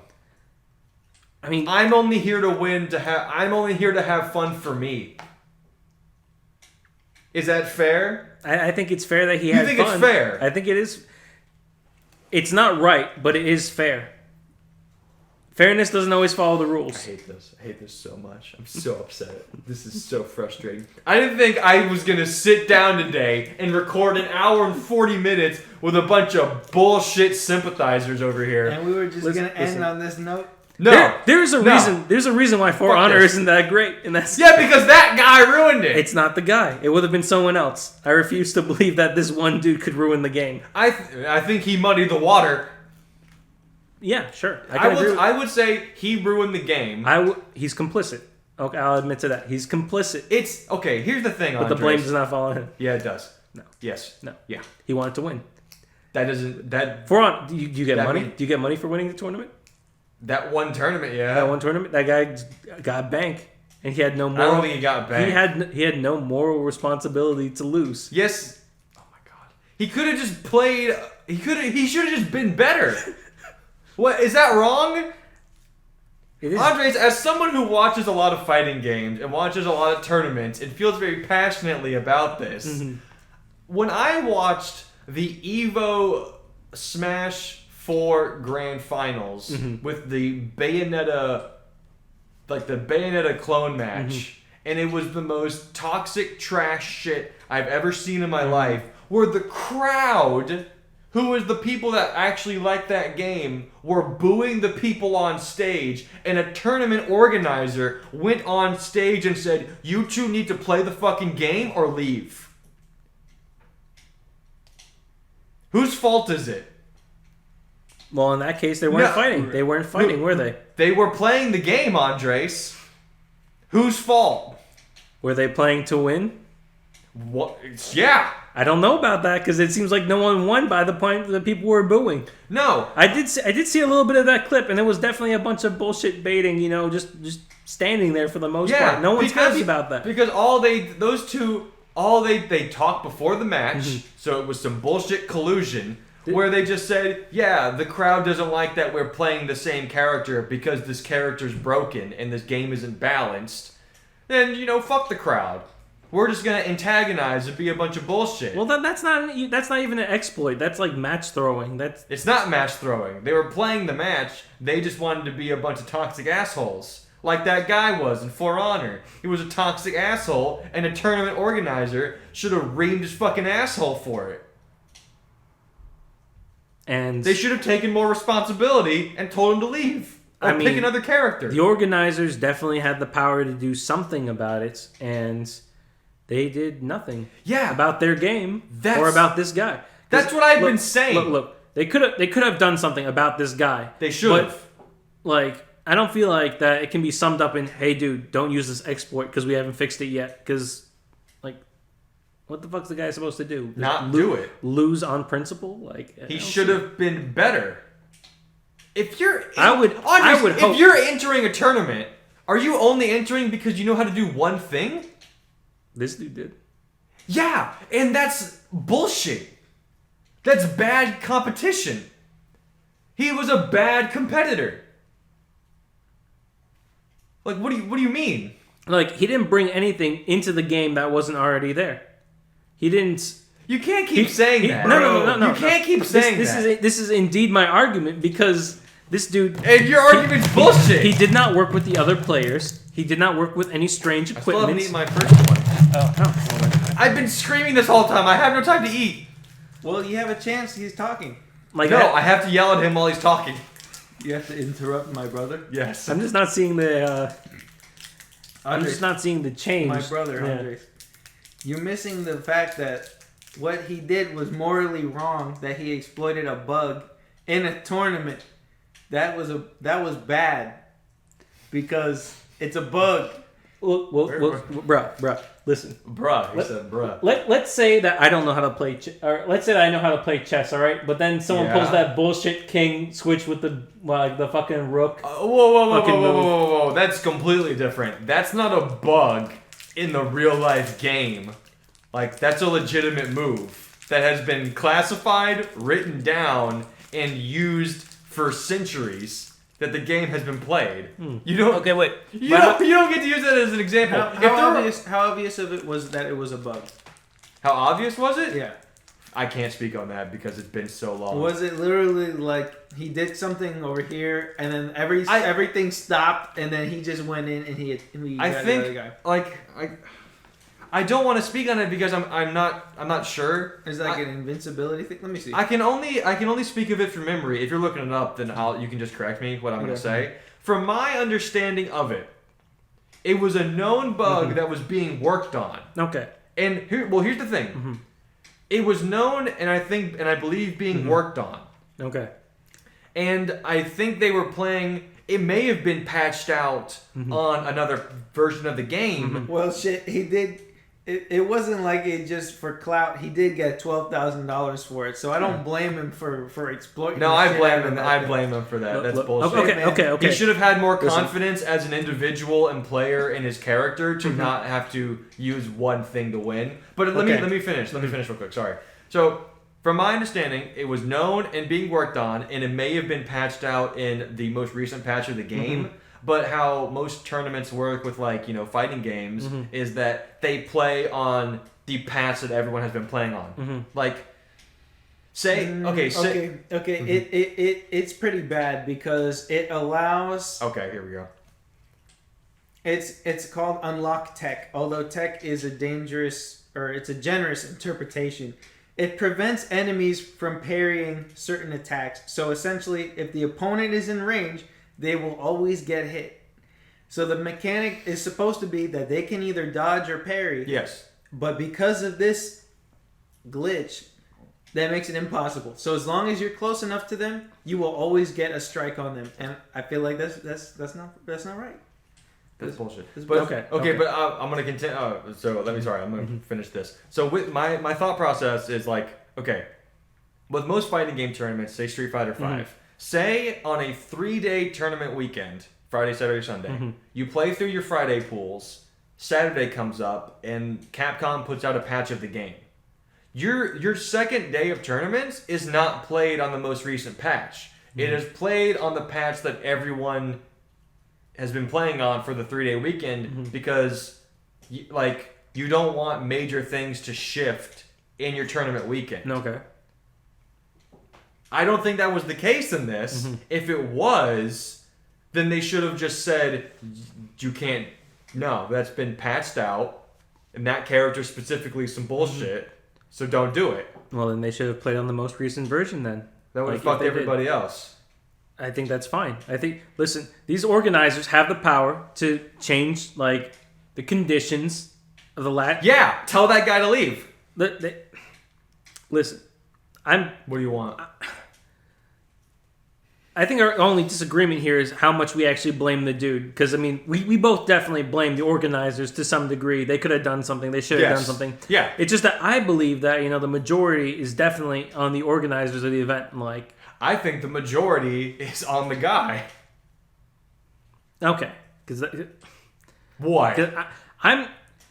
Say something. I'm not going to say that if the game is broken, then, you're not allowed to continue to use the broken version of it. They were playing a broken version of the game that they developed, they created, and the tournament's let's not use the broad version of broken. The game worked. The game was fine. Because if the tournament is meant to show off the game, in all the varieties that you can do it, this is how the pros do it, this is how the experts do it. Yeah. If the experts can be taken down by somebody that's got relatively little skill, then you're showing off a very bad side of your game, which does exist. Yes, and the organizers should have done something. Yeah. But that guy should have had more awareness. He should have had the agency.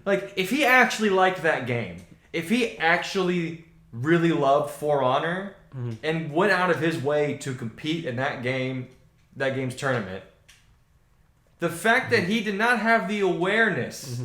the agency to say, maybe I shouldn't automatically put out an awful impression of a game I really love.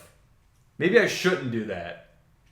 Nah, I'll just be a piece of shit.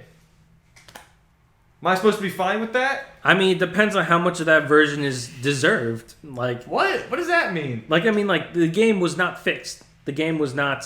optimal condition. The one thing, yes, but the one thing is pretty important. It's an exploit that plenty of people could use. It's not just like it's not an esoteric exploit. But it's the only thing the guy did to win. The guy's skill doesn't matter. Like I don't. Yes, it does. In a tournament format, in a competitive nature. If you're playing football and the one guy on the other team has a hammer in his hand the whole time, oh man, whatever. He's not breaking the rules. But he's not good either. The exploit. He's only doing well because he keeps hitting people in the fucking knees. Nah, man, I'm just playing the game. Like, that's fine. I can't bring myself to blame the dude. Why not? I Why are you fine with this? Because it was going to be somebody, If not him, it would be somebody else. But... And frankly, if this is how they're showcasing the game, the organizers do have rules that allow to carry away from the bug, to show things aside from the bug, to guide the fucking players away from certain things. Like, listen, Super Smash Bros. Tournaments all the time say, hey, you can't choose characters. That's fine, right? Like... Yeah. Yeah, well, that's a lot of different stuff. I mean, like, why can't they at this last round say, hey, there's been an update, certain things are unfair, so to show off our game, just don't choose characters or something like that. Like, I'm not saying that the tournament organizers aren't dumbasses for letting it happen. Mm-hmm. Like, yes, there is blame on their part, but I am not going to allow all blame or any of it, in any small little percentage of it, be swept away from the cunt that ruined that tournament. Mm-hmm. I mean, it's not like this guy was cheating the house at some casino or something. I don't know. He won 12,000 off a glitch. Off of a glitch, yeah. So he kind of cheated the house. He recognized some sort of repetition, but it's like... Oh, but counting cards is wrong. Listen, Sorry guys, I'm getting a phone call. Okay. I am thinking that, We're about to end it anyway. I'm thinking that maybe it's just possible that, the organizers can find a reason, not necessarily...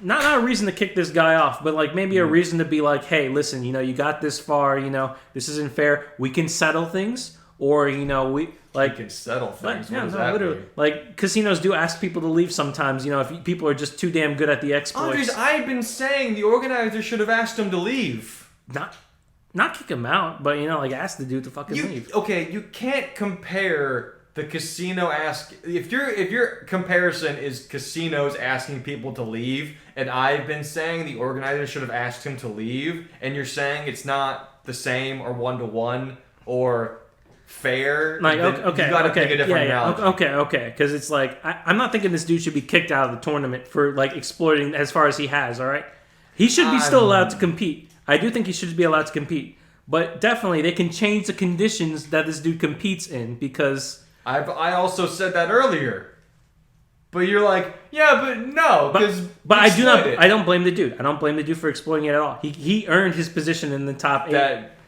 Listen, earn is a very generous word. Honestly, it is. You fucking bullshitter. But honestly, it looks like you can earn things, do very cheap actions, very cheap. He earned, people. The man earned it. I mean, how many people grifted babies, but he earned it. I mean, hey, yeah, okay, so yeah, maybe the exploit is not unique to him. Anyone could have used this exploit, but he did use it. He did use it. I hate you so much. I just hate this. I hate everything about this because we're never going to agree. We clearly we are never going to agree. We can't. But it's like I think that it's because all the blame that I would put on this dude, because I mean I don't care about this dude's character. This dude was playing. He was playing to win.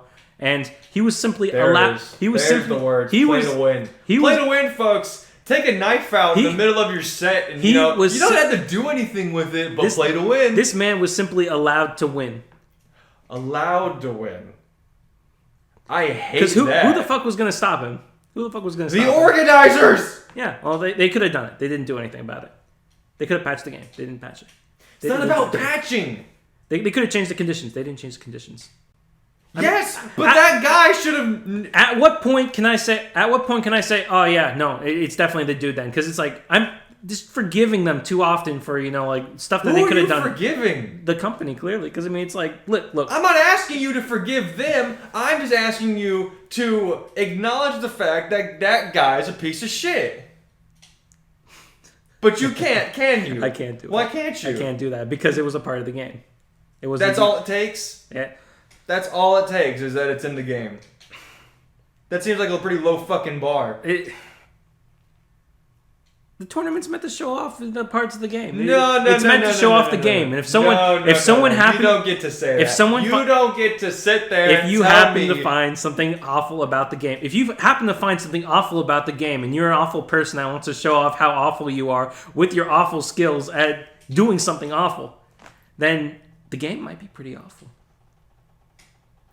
Like, I'm shitting on them pretty hard for saying the game might be pretty awful for that, but yeah, it might be pretty awful. the one guy means that it's the company's fault. They knew this. They knew about this guy. They knew about this bug. They had plenty of time to find out about it. They were checking their resources, and they failed to catch any of this. Failed to stop any of this. It was only at the very end that they're like, hey, we're going to patch this thing for the future. Like, I hate this. I hate it so much. Like, their active involvement in this tournament, just not there. No activeness. Very passive. But none of it's the guy's fault, naturally. No blame. It's all fine. If I have to blame the guy... What is a cheater to you? What is a cheater? Just tell me. It has to be someone that brings outside influence to an inside system. Like, the game is self-contained, all right? The tournament is self-contained. Okay. It's like you got rules, you got regulations, you got stuff, all right? Right. So you have a system. And if someone goes against the accepted stuff... Okay. So cheating is outside. What would you call unfair? Jesus Christ, we're still going on about this? Yes, I'm No. upset. This dude What is passionate unfair? about it. Tell me what an unfair competition is. If someone does something in a competition that is unfair, what does it mean to you? What is it? What's the scale? Damn, we're getting into... I'm trying to make him understand. What is it? There's nothing to understand about that. No. Answer the question. Because this is If you watch something and you say that's unfair, what are you pointing at? All right. I'd have to point at any kind of break in the rules or system that allows... Break in the rules or the system? Because there needs to be a mechanic that I can blame that is unfair. And the mechanic was a part of the game. The mechanic was a part of the system. But it was unfair. Okay, well, it's like if I was to introduce someone to this game at the time that it was buggy, and I was just like, hey, this is what For Honor is, this is what it's about, and then the mechanic happens naturally as a part of nothing to do with me, but as a part of Ubisoft's planning. Hell yeah, it's Ubisoft's fault. It's a part of the system. That's not what I asked. It's a part of the game. No. Hold on. Fucking shove it up your ass. You need to hold on for a second. I didn't ask you any of that. I just wanted you to tell me what, if you were to point at something that was unfair, what would it be? And you told me what? Don't go on your fucking tirade. Outside interference. No, that's cheating. Interference. That's cheating. Interference is cheating, yes. Yes, I said unfair. You said a break in the rules or the system of the competition. Is that correct? That is correct. Is the thing he did not a break in the rules or the competition? No.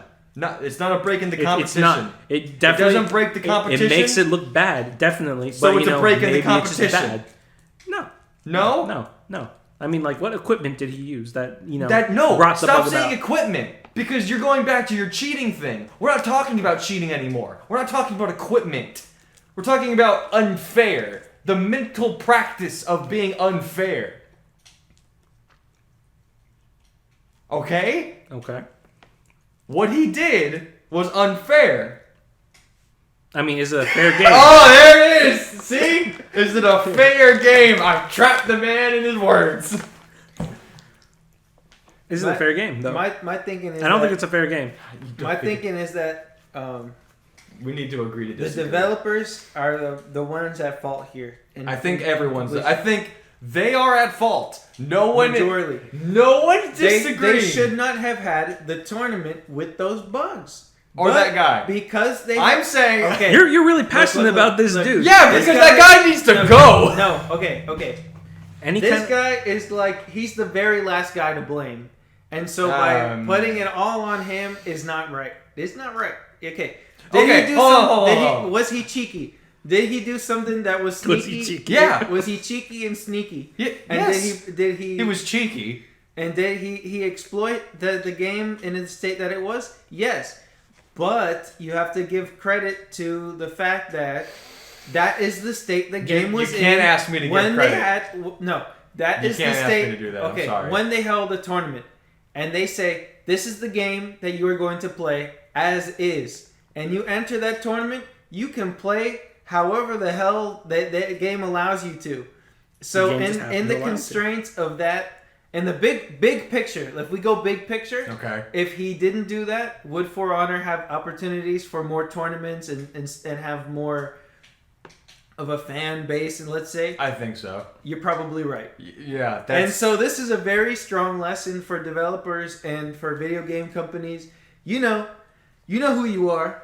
To work out all those kinks and bugs and games are hard and shit. Games are hard. Let's say that. Work that out before you hold a tournament because they will play it. Or they will play it as get the organizers who will tell those people to leave, or to if they see you do it again, or make a rule about it. Yeah. Like, I'm not saying Ubisoft does not have a level of responsibility. I have said multiple times the organizers should have done more. But I'm never going to say that guy is free of all constraint, that he has no part to blame, because that's bullshit. Okay, so just to boil it down, though, I would say that I can agree that this guy might be the cause of problems. Yeah, okay. But he is not the fault of problems. The fault is the bug. The fault is the company. Okay. What were his actions as moral as they could have been? Certainly no. Certainly no. not. But is he the one that's culpable for the reason that the shit happened the way it did in the tournament? The game. I'm losing the thread here. There's a lot of shit going on. No, the game was as is. Yeah. The proctors or the referees, they didn't say shit, and they just let him do it. Yeah. So he what? You know what? The tournament was bad. It was a bad tournament. The tournament was bad. It was a bad everyone should have done something. Yeah. Every person in the structure should have done something. The guy himself, the organizers, everything should have been done better. We'll say that. You got really strong feelings about this, and I do think that because we're touching on a bigger subject of like. I'm good. I haven't even eaten the Kit Kat.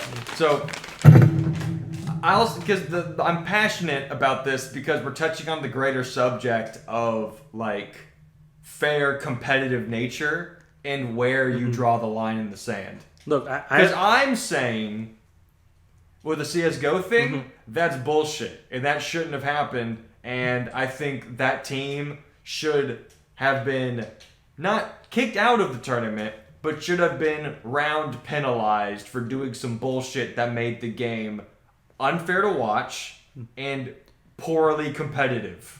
I don't think that you can go back necessarily and say that, hey, this thing that we didn't know about, this problem in our game, we can blame it on you. But I do think that you can definitely change the future to I can blame aspects on the individual. Yeah, okay. That's what I'm saying. I'm not saying the individual is completely at fault, but they have a part to play. Maybe, but I just see it as I see it as so minimal because it's like the way I see it is that someone's gonna do it. All right, see, it's not a part of you're trying to take almost all blame off the individual. Almost all blame is off the individual. No, it's not. That person went into the tournament and made the conscious decision to act like that. Made the active conscious decision to win. You mean? To act like that. And I'm supposed to be fine with that? No, but I mean, we're never going to agree. We can't get into this person's brain. We don't know if he knew or not that was just a fair mechanic of the game. No, he knew. No, okay, here's the thing. He knew. He knew because when the developers handed him he was new to gaming. No. So here, we know because when he got handed the check, the developer said we're gonna patch that out, and he was looked beggingly please don't do that. Please don't. I'm not gonna win this. No, he knew. Yeah. Okay. He knew 100% what he did and was completely fine with it because money. And I think that's a shit motivator and a bad reason. The fault... Love of the craft. It's not... I think everyone's at fault. We all agree everyone's at fault. No, but I mean, it's like... No, fuck you. Shut your mouth. I'm trying to go home. All right. Everyone's at fault? Or is everyone at fault here? Fuck you. I know I'm done with this. I'm turning this shit off. Eat my ass. Eat not so much of my ass. Fucking watch the episode.